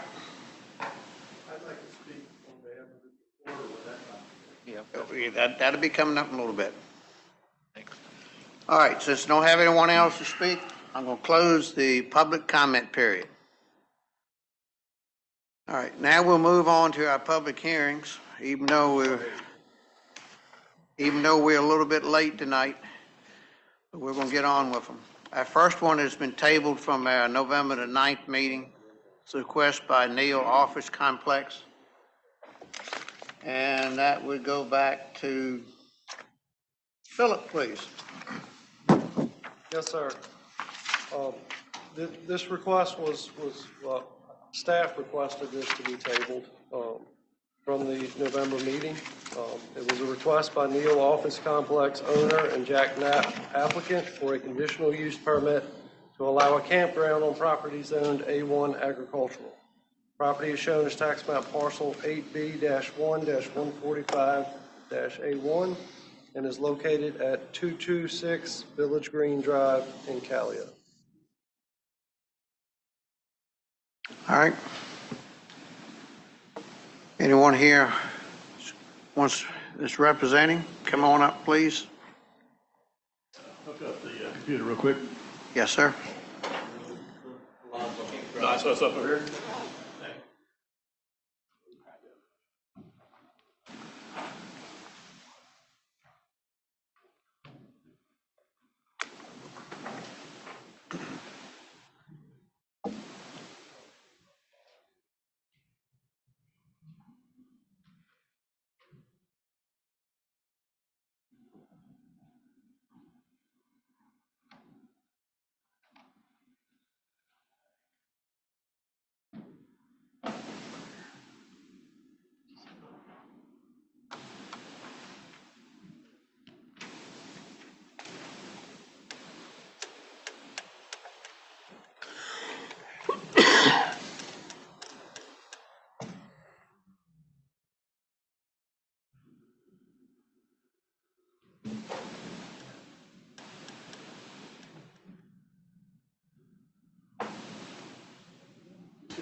Good evening, Board of Supervisors.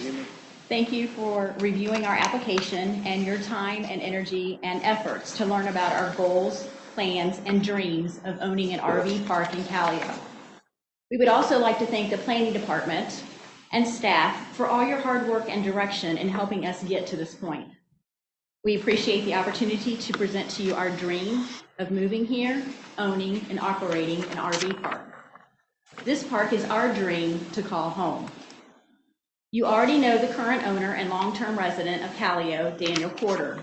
He's partnering with us for this project and has been instrumental in getting us to this point. We greatly appreciate all of his time, energy, and effort in representing us all and our boots on the ground here in Callio. So that you can get to know us better, we'd like to share a little about ourselves. My husband and Jack and I are long-term Virginia residents. We are high school sweethearts from Chesapeake, married for 35 years, and have been living in Central Virginia region since 1993. We've worked side by side in various entrepreneurial ventures for over 25 years. Jack was a paint contractor, learning the trade while putting himself through college. We built the company up with the help of 27 employees and subcontractors and painted 297 new construction homes in a single year, for which we earned the status of top 5 buyer of paint in Richmond. When the new construction market fell, we transitioned into flipping houses. Over 100 homes flipped primarily in the areas of Richmond, Petersburg, and Colonial Heights, raising property values and improving living standards.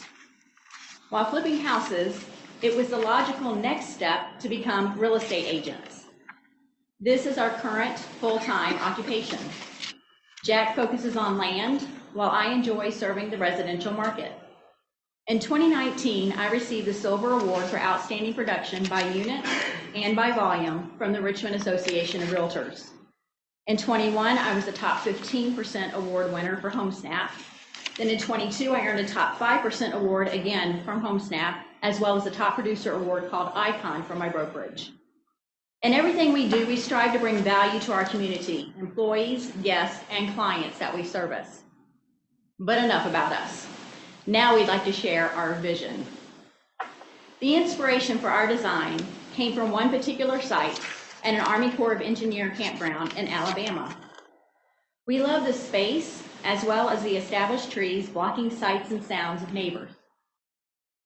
As you know, this Callio property was formerly a golf course, and it has already been approved for a campground. We would like to continue the campground theme, but in order to make it a viable prospect for us to retire here, we will need to expand the facility. We've spent many hours going over ways to make it work. We use the word campground because that is what people understand. However, our vision is for an upscale RV park. We don't want to call it a resort because we're not planning on putting in a pool, hot tub, fitness center, a spa, etc. We had hoped for 200 sites, but after walking the property and taking measurements and laying everything out, we will only have 130 sites, each with full hookups, meaning each site will have its own water sewer, electric, and high-speed internet. By the way, the Virginia State Code allows for 1,400 sites on the same 70 acres.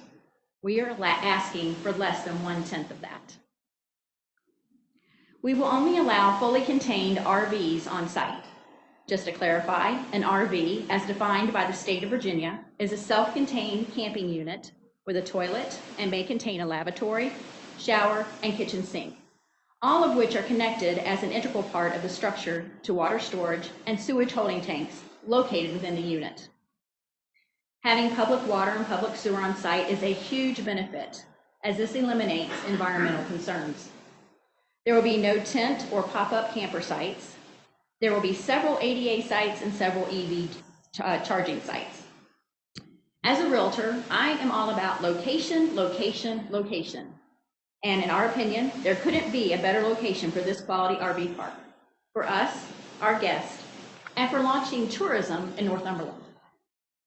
Our ideal guests are tourists coming here to explore Northumberland, local rivers that lead out to the Chesapeake Bay, or to use as a home base when exploring further away like DC, Richmond, Williamsburg, etc.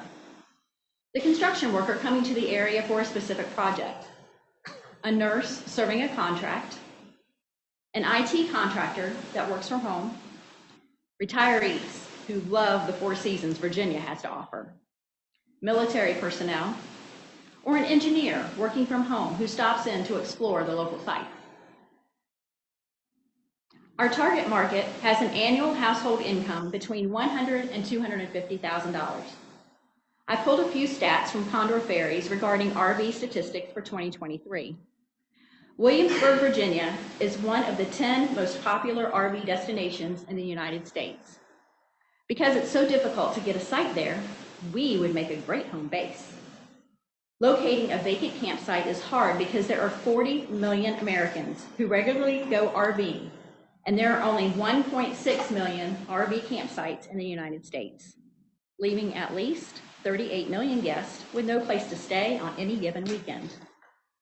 And all of these guests need a place to stay and places to spend their vacation dollars. In addition to the nightly rates paid, the national average shows that visiting guests spend $97 per day. We will promote spending those funds in our town. We anticipate about 2/3 of our guests being monthly stays, while the other 1/3 would be the weekenders. Our maximum length of stay is 8 months. We have done a ton of research and found that the target market we are reaching love the idea of having large open spaces, but they also enjoy being conveniently located. The 70 acres here at Village Green provides it all. Guests will be given a license to stay, which we can revoke at any time.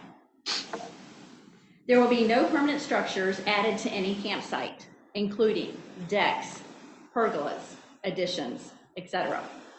This is an RV park, not a mobile home park. The park shall abide by Virginia State Code LIS Chapter 450. RVs in our park must be in good condition. Sites will be kept neat. And we will have and be good neighbors. And the RV must continue to look good, whether you are there for a night, a weekend, or several months. RV living is a minimalist lifestyle. It's not for everyone.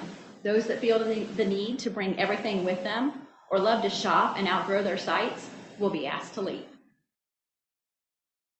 We will promote the local economy. We will not have an on-site store, but instead we will encourage our campers to shop locally. And no one is ever going to go hungry in this town with the local family-owned restaurants and hot spots Calio has to offer. We'll also promote the local laundromat since we will not offer an on-site laundry facility. Our park will be state-of-the-art, and we will have a security gate at the entrance that guests and visitors must go through, and security cameras throughout the park. There will be a perimeter fence around the property and signage to keep guests and visitors from wandering on and off the property. We'll be going around to each site daily for trash pickup, and doing this will allow us to keep an eye on each and every site in the park. But if that's not convenient for our guests, of course, there's also a dumpster on site. Here are a few of the rules we'll have in place to bring unity to our RV park and surrounding neighbors. The park quiet hours are 10 p.m. to 7 a.m. Excessive noise, even during non-quiet hours, is prohibited. Each RV shall have at least one occupant who is 21 or older. Visitor occupancy is limited to 2 visitors per RV site at any one time. Visitors shall comply with the park rules and regs and be registered with the park. Parents are responsible for their children's safety and behavior and are liable for their actions. No business, trade, or profession of any type requiring clients to come to the park shall be conducted within the park without the prior written consent of the park. Only 1 RV per site. We anticipate that in addition to all of the economic stimulus brought on by guests who are spending money in town, we will have a large impact on the tax base, not only with the greatly improved property value of this 70 acres, but also in the voluntary additional 2% hospitality tax. In other words, for every $100 charged, $2 will be given to the county as a hospitality tax. We feel like it's a great way to give back to Northumberland for the opportunity to retire here. This is a voluntary proffer, not a requirement. Plans for the building, currently known as the River Celebration Center, will continue to be an activity center and available for rent. Some potential activities that may take place, rain or shine, are church services, board and card games. And how about the perfect place to watch the Super Bowl, Olympics, or other major events? The current garage space can be for activities such as pickleball, cornhole, and a favorite hobby of my husband's, electric remote control car racing. We also want to have a community fire pit, and we can't forget about our furry friends. They will have their own fenced dog run. We have met with the business community, neighbors, and have have great support from them. They realize that bringing in many visitors will not only be a tax windfall for the county through hospitality fees, but also increase revenue for their businesses. We've also met with the residential neighbors, primarily the 4 on the entrance street. We've made proffers to them that state will remove their road maintenance agreement and maintain Village Green Drive at our expense. We'll install either speed bumps or speed indicating radar sign, or both, for safety. We'll square up some of the property lines. We'll widen and pave Village Green Drive, and we'll install a privacy fence directly across the street from their home on Village Green Drive and along the front of the property parallel to Richmond Road to block the view of the campground. We've put a lot of prayer and a lot of time into developing what we think will be a premier East Coast RV park and a fantastic addition to Northumberland County. We considered other alternatives for this property, and we think this is the highest and best use. This is our desired outcome, and we look forward to becoming a big part of Northumberland County and an asset to the town of Callio. Thank you for your time and for your consideration. We'd like to answer any questions y'all have at this time. You're going to have a security gate. Yes, sir. For first responders, law enforcement, EMS, and fire, how are they going to get in? I'm going to defer my questions to my husband. 'Cause I know you got a partner who's a former captain. Yes, yes. He's welcome to. Typically, and I know it's not used, excuse me, that's my bedtime. Typically, and it's not used very much in Northumberland County, but Protective Services uses a thing called a knock box. I know Jimmy uses those. Unfortunately, it takes a while to get on. My suggestion would be is that we use Knox box. Is that when they key the mic? No, it's an actual lock box that the fire department has. Okay. Jimmy's.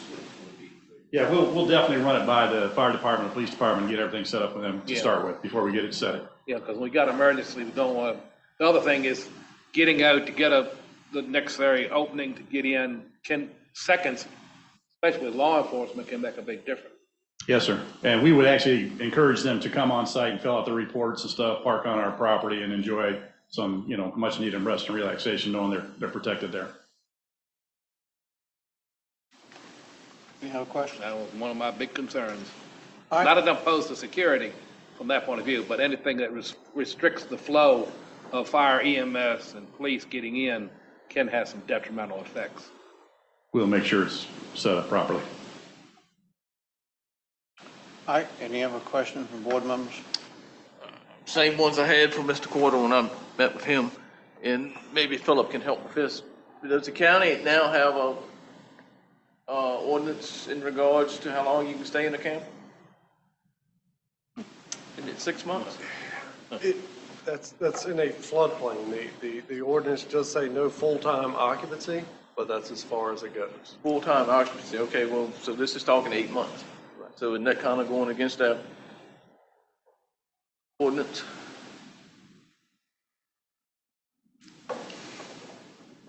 I don't think so. I mean, I would think having the use as a campground would change that unless this was a annual stay. Mr. Gregory? Or a full-time use. I'd rather read the ordinance and review that before I I don't can give an answer. want to have something that we approve and it contradicts something that the county has in the ordinance. Understood. Philip, you said it was in a floodplain, you can only stay 6 months? Correct. And then the travel trailer has to be removed. All right, floodplain only? Yes, sir. If that's in a floodplain where I live, I'm lost. You're lost, that's right. You are. That's true. Okay. And my second question was, I'm 8-10 feet. there was some correspondence to Mr. Knapp from Mr. Willett in regards to the sewer and the existing holding tank. If it was going to be used, the holding tank would need to be installed. I'm sorry, the E1 pumping station. The holding tank would need to be installed ahead of the E1 pumping station to slow flows down and not allow debris, etc., to enter the pumping station. And to enter the E1 pumping station, he was supposed to design a holding tank system and have it approved, and have it back to Mr. Willett to be approved. Has that been done? No, sir, that is going to be done. The civil engineers will take care of that, and we'll run it by Mr. Willard first. We're going to have a macerator or a grinder pump, and it'll have to go down to the 2-inch pipe and be a force main. So we'll comply. The layout over there is definitely such, so we'll probably have more than one. Yep. Yeah. Good question. Any other questions? Tom, you have anything? No. Mr. Johnson? I spent some time with Dan over there, a few hours last week. I'm satisfied with the information I have. What I've gotten from the people that's contacted me is they don't have an issue with it as long as it's done correctly. Right.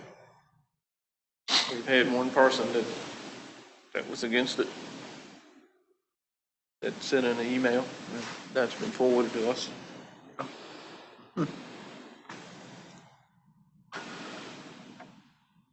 All right, any other questions before we open the public hearing? If not, we'll open the public hearing and we'll allow you to speak again. If you need to. All right, I'll open the public hearing. Only person I have on the sign-up sheet is David Fine. I belong. Thank you, Phil. I'm here against doctor's orders, but I feel so strongly in supporting my friend Dan Corder. This is the first time I've ever seen or met the Knapp folks. First time I've ever seen what they proposed, so I really don't need to be here. But that Village Green property, I've been in Northumberland since '86. I played golf there. I ate at every restaurant that was there. It closed and opened again. When my friend Charlie Santangelo opened up Luna, it was a beautiful place, but when he died, I sold the building, benefit of the owners, to Dan. And what Dan has done with that property is amazing. It was so overgrown. He's there every day doing this himself, and he has a track record. You look at the Southern States building. You look at the Callio grocery store. Nobody is better for Callio or Northumberland County than my friend Dan Corder. And he's partnered with some really good people. And I think it's a great concept. It's a win-win for the county. We need to create jobs. We need to create tax dollars other than on real estate. We need businesses and growth. And as a business owner in Callio, I strongly support what these fine people are trying to do. All right, thank you, sir. Merry Christmas and thank you for all of it. Same to you. Glad you're doing better too, David. All right, I have no one else on the sign-up sheet. Would anyone else like to speak? Would anyone else like to speak? Come on up, sir. Would it be possible to put the plaque back up? Already disconnected. I did, yes, sir. I'd like you to put it up. Okay. I don't know if my battery will last, but I'll do my best. I'm sorry, I should have mentioned that. Yes, sir. He mentioned your name, Dan. He's a good guy.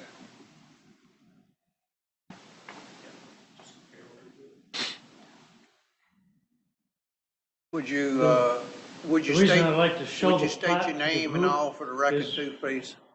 I'm sorry. Would you state your name and address for the record? I'm Mike Gall, 2853 Harry Hogan Road, for the last 40 years.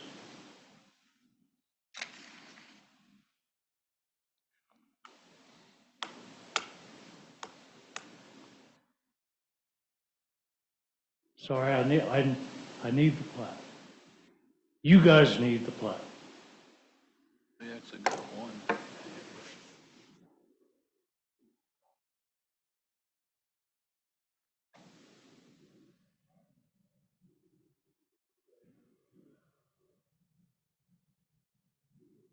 Showing up, guys? I've got it.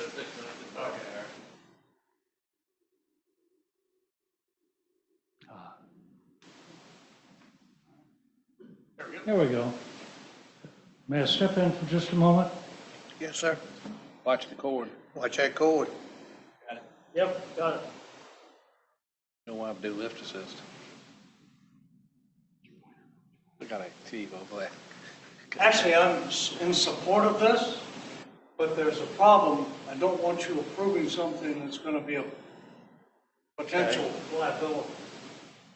This fence line right here is on the outside of the only access to the 4 properties that are located right here that are now occupied. If that fence line goes in there with your approval, those folks won't be able to get in or out of their driveways. What fence line is that? Right here. Oh, where your fingers property up, right line. here? I think you're mistaken, Mike. I think That's the property line. Well, that's what the plot showed. I don't want you to approve something that is going to pose a problem. That would pose a real problem. I'm surprised that none of those property owners here are here tonight. Oh, they the property owners going in the golf course driveway on the right behind the Dollar General? Yes, sir. Yeah, there are 4 houses right here. These 4 lots right along this side. Okay, I got you. And that fence obviously would block their access to their driveway. You mentioned the property owners, and I believe it was your wife, that y'all are taking over the entrance. Road maintenance agreement, yes. Yes. Yes, sir. So that's addressing the usage. Okay, but where's the gate going to be to enter the? The gate's gonna be right here on our side of the road. Okay. Well, we don't own the road. The road maintenance agreement is, so our property line is actually on, or the property where we're gonna put the fence is on the side of it, is against the. But I guess where this gentleman is pointing, it's out more toward the. It's a mistake, Jimmy. There is absolutely no, that would not pose any problem to those property owners. I have all property owners there. So it's no The fence. fence is on our property. Yeah. Mr. Gregory, you have a comment? Yeah, I think, just to try to alleviate some concerns and neutralize this issue, this is not a site plan that would be approved by the county. This illustration is just for informational purposes only. I This raise it pro- only because if it were literally applied, it would not work. Right, I understand, The, if approved, if the CUP is approved by the board, this project would still have to go through site plan and other approval processes. So, I mean, I don't think that this drawing is not what's being approved, only their conditional use permit. So I believe those issues would still be outstanding and still could receive a lot of attention and resolve any concerns that you might have. Made my living in the early engineering days as a land surveyor. I just wanted to make sure you guys saw that problem. Okay. Thank you very much, sir. Where would the security gate be located in relationship to the gate that you have there right now? Planning on the same place, yes, sir. Same place. And so the houses are actually a front right on that road coming in. Yes, sir. Right. Yes, sir. So they'll have access before. Yeah. Yes, sir. It wouldn't affect this. I didn't, yeah, that's what you'd have to put the fence really totally on somebody else's property. Yeah, I think with due respect to Mike, I think when he saw the plat, he was confused at the plat site. That won't affect those folks at all. And again, I've spoken to all of them, and, there has been, and I follow up with them, there's no opposition to what we want to do.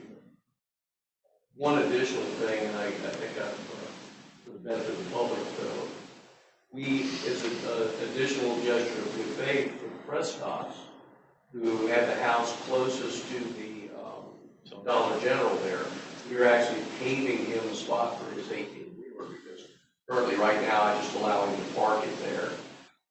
And he just really has a heart because he lives in those houses, no place for him to do. So that's just an example of what we're trying to do.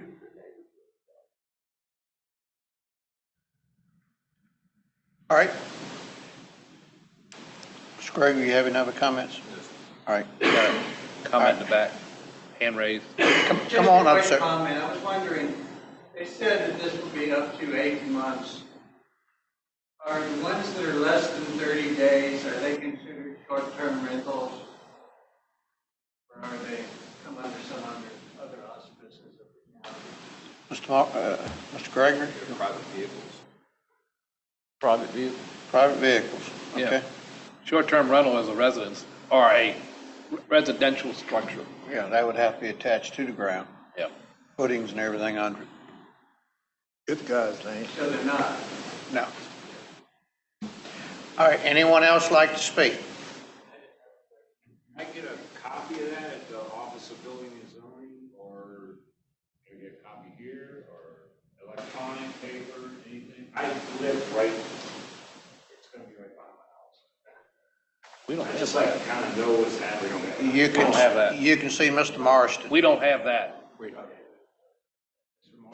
Mr. Philip Marston. Philip? I have a copy here, so I can give you. Yeah. Thank you. Yeah, we don't have it. We don't have it either. It's not in our file. What are you on, sir? It was in the packet a couple of months ago. Okay, I'm right next to the bike shop. Oh, nice to meet you. All right, would anyone else like to speak? All right, would anyone in the virtual world like to speak on this issue? Anyone in the world like to speak on this RV park? Not in the world. Is that anybody more? All right. Since no one else wants to speak, I'm going to close the public hearing. Mr. Marston, would you read the conditions, please? Yes, sir. Suggested conditions, if approved, are that all required permits and/or licenses shall be obtained from all appropriate regulatory agencies, including but not limited to Virginia Department of Health, Virginia Department of Transportation, and the Virginia Department of Environmental Quality. There shall be an 8-foot privacy fence installed along Village Green Drive and parallel to Richmond Road to block the view of the campground from ingress and egress along Village Green Drive.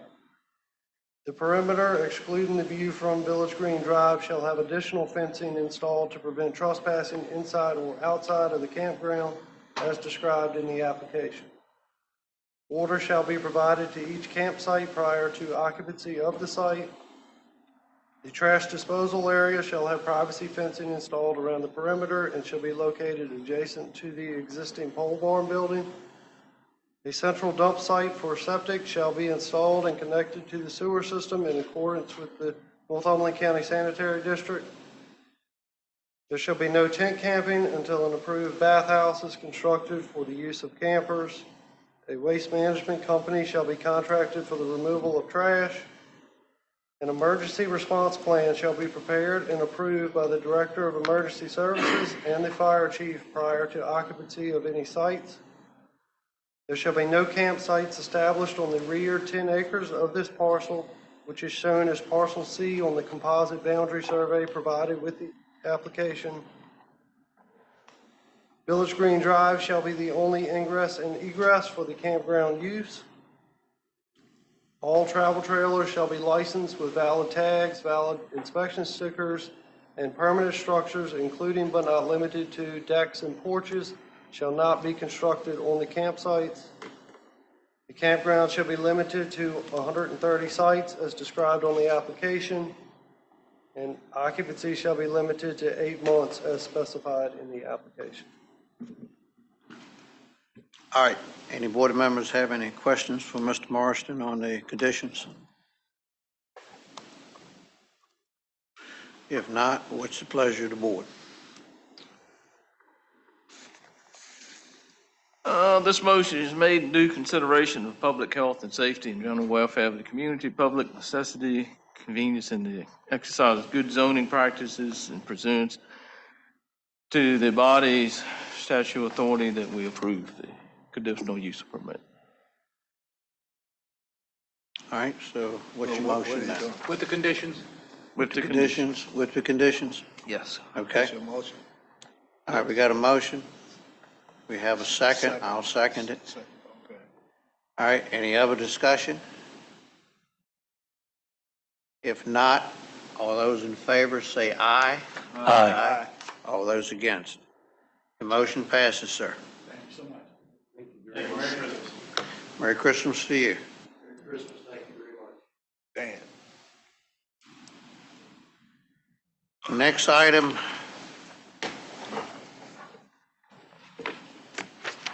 All right, next item would be the Boys and Girls Club. Mr. Tadlock? Yes, sir. The next item is regarding a proposed ordinance to consider designation of the Boys and Girls Club of the Northern Neck as tax exempt from local real and personal property tax. The assessed value of the property being considered for tax exemption is for tax map number 24, double circle 119I. The assessed value is $328,600, and the current real estate tax would be $2,004.46. No personal property is being considered in this public hearing. All right. Okay, ma'am. Good evening. Yes, ma'am. I'm Jill Sears. I'm the Marketing and Development Director for the Boys and Girls Club of the Northern Neck. Here tonight to represent the club, try to answer any questions if you have any questions. We're thrilled to be in Northumberland County. We purchased property there, and we're looking to make a huge investment in the county. We talk about living in this Norman Rockwell world, and we're also supporting some of those kids that aren't part of that world in the Northumberland County and in the Northern Neck. But we're also providing career training, workforce experience, academic support, and we're providing a safe place for kids to be. We're providing opportunities for parents to be at work and giving back to the community. And we believe that if you provide us with this exception, that it's an investment in the future of Northumberland County. Okay. Any board members have any questions, comments?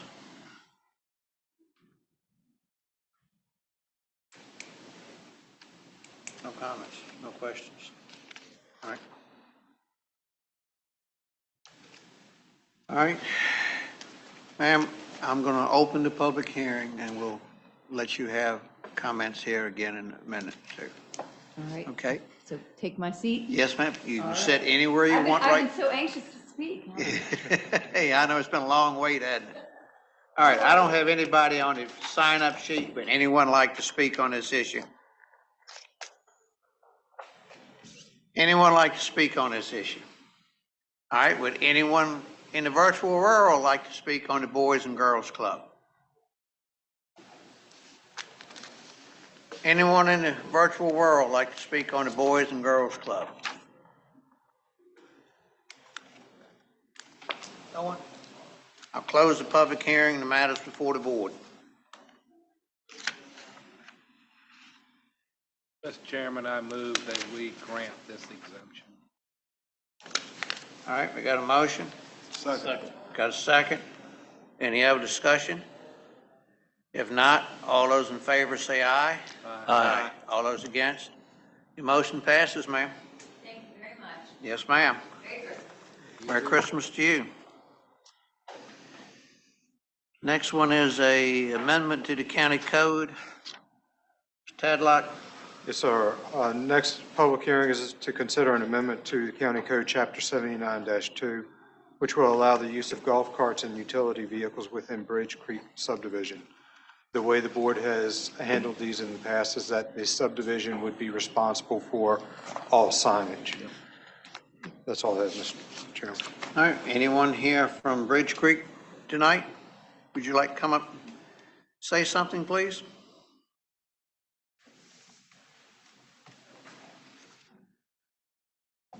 My name is Louise McIntyre.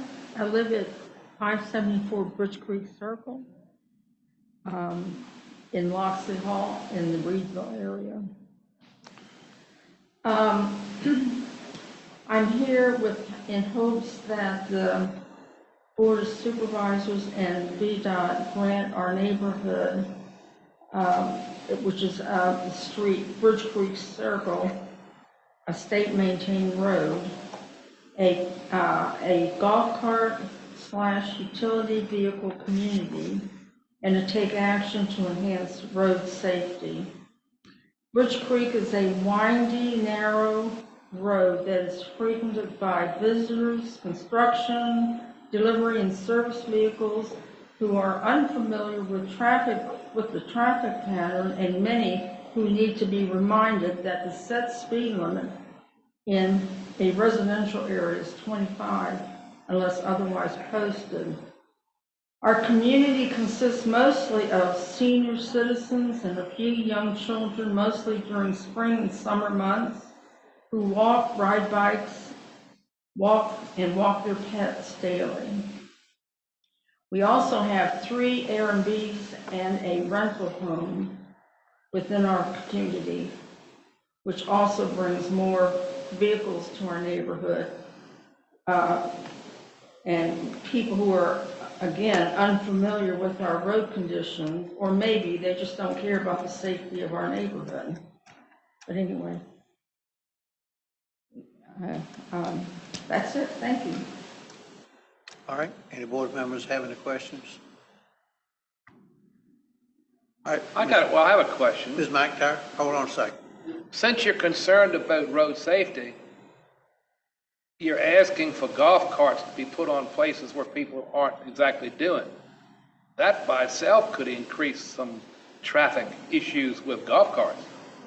I know EMS in this county, past couple of years, have responded to a few golf cart, not necessarily collisions with vehicles, but collisions, running off the road, things of that. So, I mean, what you're stating and what this request is a little bit incongruous. But the other thing is, there are restrictions on who can ride golf carts. Right. And unfortunately, there's sometimes, it's not kids under the age of 16. Got to be above, and other restrictions on that. You've got the speed limit 25 miles an hour. So, but anyway, that's a question I have. My husband Paul's here. All right. Would you like to come up and speak, sir? That's fine. I'm familiar with it. And right now, there's no speed limit signs on the road at all. They just put them up on the front, I guess because of the area, the golf cart community. VDOT finally came to put a sign right at the head of Washington Hall that said 25 mile an hour speed zone from here on. A lot of people were under the impression they came up 1301, they were doing 45 miles an hour to get into our neighborhood. They're doing 45 miles an hour. And the road is so narrow that you can't have two cars pass at the same time. Somebody has to pull off the road. And we feel that golf carts will slow people down. Because we ride that road and actually, if you come onto the road, we got 30, 40 years ago, all that sign's been there as long as I've been there. I've been there 38 years. It's a sign, a warning sign saying 15 mile an hour speed zone. People go 40, 45 down through there. And there's no golf carts have been riding up and down that road for years. Oh, I know that. I think But accidents down in the Sherwood Forest. I think golf cart community and this market golf cart community slow down. Especially the Airbnb people. We get, in the summertime, we get 10 to 12 cars a day, different people. There's 3 places back there, and each one can have 5 or 6 cars and homes back there. And these people from New York and New Jersey, they just fly from that, they don't pay no attention to anything. It doesn't mean they're gonna pay attention to the signing. Well, I guess the speed limit signs are there, and the golf cart community sign there that slow down. Sherwood Forest has it right next door to us, and they don't have an issue. People slow down in Sherwood Forest. They put that golf cart community in there and put the golf cart community sign, but people used to fly up and down through Sherwood Forest. They don't do it. They slow it down, they reduce the speed limit, and they have posted it at 25 miles an hour. The ours isn't posted for everything. We think we'd make it safer for everyone. Like I say, everybody rides. Everybody agrees with it all. And this is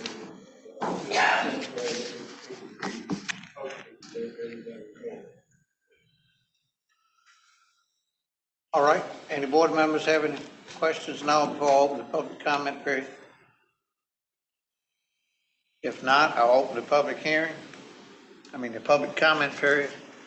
Only person I have on the sign-up sheet is Louise McIntyre. I know you just spoke. I figured you signed up on the sheet mistakenly.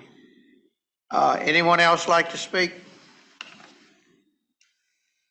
Anyone else like to speak? Would anyone in the virtual world tonight like to speak on a golf cart issue? Anyone in the virtual world like to speak on a golf cart issue? No one? I'll close the public hearing. The matters before the board.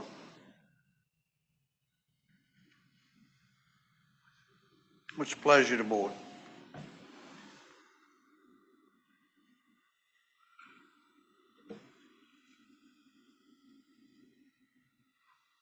I move we let it go. Do it. Move to approve. All right, we have a second? Second. Got a motion and a second. Any other discussion? Do you need this? Need to read that. No, you don't. You It's don't. not on this. No, one. it's not land use. Yep, that's right. We Not didn't a do it on the zoning. last one either, so. Yeah. All right, got a motion and a second. Any other discussion? We've approved golf carts in every other place. I've said every time, I think we ought to encourage people to walk more instead of ride more. Right. My concern is, again, I think the stated reason for the request is to get people to slow down. If people are not slowing down right now with 25 on the windy roads, they may slow down, but unfortunately, it may be after they run over somebody in a golf cart. Now, an interesting thing is the only place in the county that have a golf course, Indian Creek, has never requested it. And they obviously using golf carts, but we've approved it before. But again, I My first name is Thomas. I have some doubts this is going to achieve your stated reason for the request. Because I think if you have people from one other place, it doesn't have to be New York, or local people can speak just as bad down there as others. So, and you got the chief of EMS, and I'm captain of the Northumberland Rescue Squad. I don't want to have to respond to somebody getting run over on a golf cart. And unfortunately, my doubting Thomas thinking comes into play on this one. But I'm going to vote to prove it to be consistent. Again, consistently wrong, but I'll be consistent. All right, any other comments? If not, all those in favor say aye. That's my only defense. Aye. All those against, the motion passes. Who seconded that? Just a long second. Jim. Okay, thank you. I voted aye. I was busy talking, All joking right. with Jimmy. Ladies and gentlemen, that's all the public hearings tonight.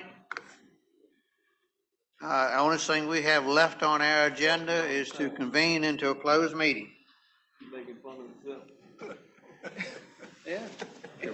Go ahead and read. Yep. Need a motion that the Northumberland County Board of Supervisors convene in closed meeting pursuant to Virginia Freedom of Information Act, Section 2.2, 3711A3, for the discussion or consideration of potential acquisition of real property for a public purpose, or the potential disposition of publicly held real property, where discussion in open meeting would adversely affect the board's bargaining position or negotiating strategy.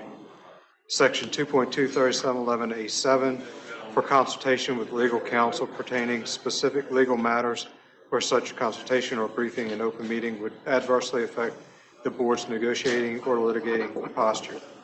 And Section 2.2, 3711A8, for consultation with legal counsel employed or retained by a public body regarding specific legal matters requiring the provision of legal advice by such counsel. So moved what Mr. Tadlock read. Jimmy? Motion second. All those in favor say aye. Aye. All right, we are in closed meeting.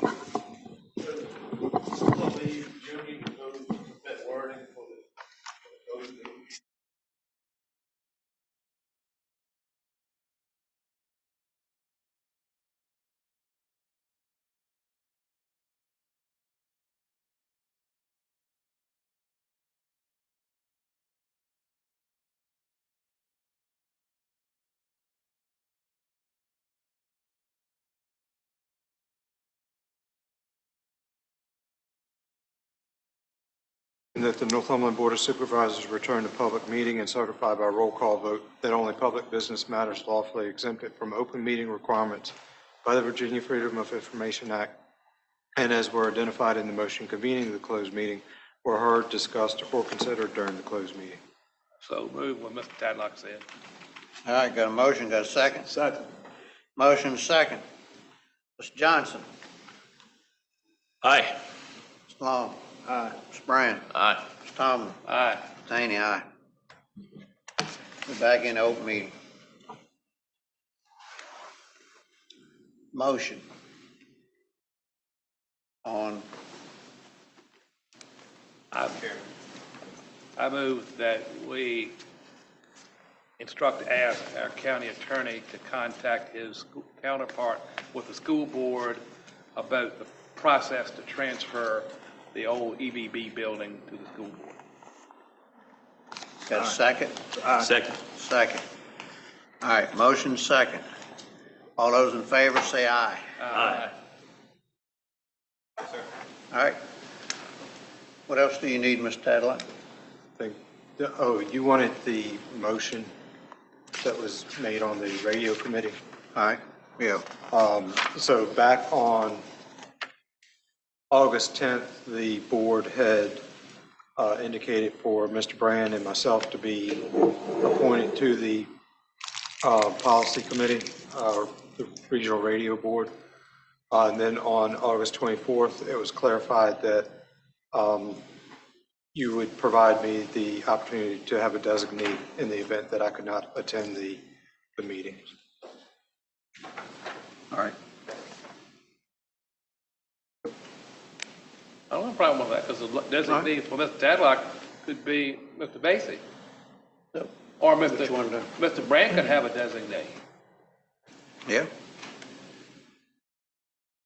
I mean, Mr. Tadlock, as you saw his county administrator's report, he has a lot of meetings. And sometimes there's multiple meetings. He's got a lot of meetings. So, Yeah, I don't want to overload it. Well, and some of those meetings weren't all me, on that list, Yeah. but I'd like to get more information on the radio meetings itself as a planning of the system. Been involved in putting one of these systems together, and it's a lot of things I can hit on or recognize. And if I don't get information or sit in or listen to any of those phone calls, then all right. Chief Balderson has been sitting in on those meetings. They've been holding those meetings every Tuesday, and I can get you the time and the information on that, get you looped in on those. All right, if you do that, make sure Jimmy gets the information, so he's sitting there too all the time. Yeah, and that's information with L3 Harris. That's not the regional radio meetings, but no, it ain't had anything yet.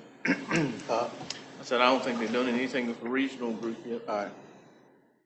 Have they done anything of that yet? I haven't seen anything on that. I did provide them the information that Mr. Brand and myself were appointed from Northumberland County. But I have not heard or seen anything. Appointed for the regional too, all right. Yeah. So I don't know, you just keep us informed of what's going on that. No, I'd be glad to get that information. Have you had any discussions on when the new radios will arrive? I know Chief Balderson has been looking at that. He asked at the emergency management meeting for counts and some final numbers of the agencies. So I think he was trying to get some of that information back from those departments. Something else we got to take in consideration as new members come on board, we need to make sure that they're going to have a pager or radio form. And then, I mean, you get a new member and you need a pager. We don't need to be waiting 3 months for a member to get a pager. So we kind of got to pre-plan for that. we waited one member 3 weeks under the current scenario. We had a radio, but it was the process to get it connected. One person was on vacation for 2 weeks. Hopefully, there will be more than one person who can do that assignment of the frequencies, and otherwise, that's a process problem. Well, it should be more than one person can do that. Well, don't talk to me about It really should be. You're talking about a system that's got two If left they can't hands. have more than one person, we've already made one mistake. Well, that's the whole process of that being regional, because every county is going to have a person that can program radios. And if our individual is busy, then we can rely on someone else. Or they all get together and work as a team, is what I've seen in the past. Yeah. I mean, because people have a right to be on vacation, they can unfortunately get sick or whatever. And that was one good thing of it being in Essex is Kyle Durham was in charge of programming radios and overseeing the system. And David Langford had the same task in King and Queen. When Kyle went on vacation, David filled in, and vice versa, and it worked well. The system has to have some redundancy there. Yeah.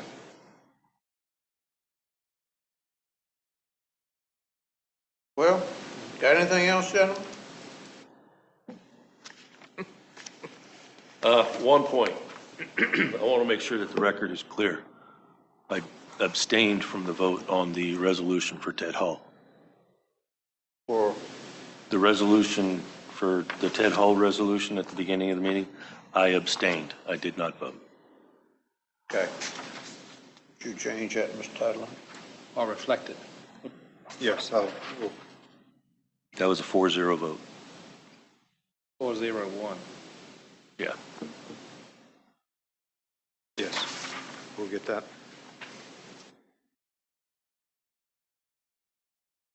Any reason to keep the meeting open? Waiting for you, Mr. Thomas. Well, I got to make sure there's no reason first. We do have the recognition dinner tomorrow night, but it's not a meeting, and we have notified the press just to cover ourselves, so that They are aware that we are. 6 o'clock? 6 o'clock. 6 o'clock. Reedville Market, the old Yeah. Tommy. Don't mark it down. Someone get something. I'm gonna try. Okay. I move that we adjourn this meeting and my career. Second. All right. Well, All hopefully you'll those in still favor be say able- aye. Aye. Hopefully you'll still come to the meetings and voice your opinion. Don't, Jim, don't hold your breath. Well,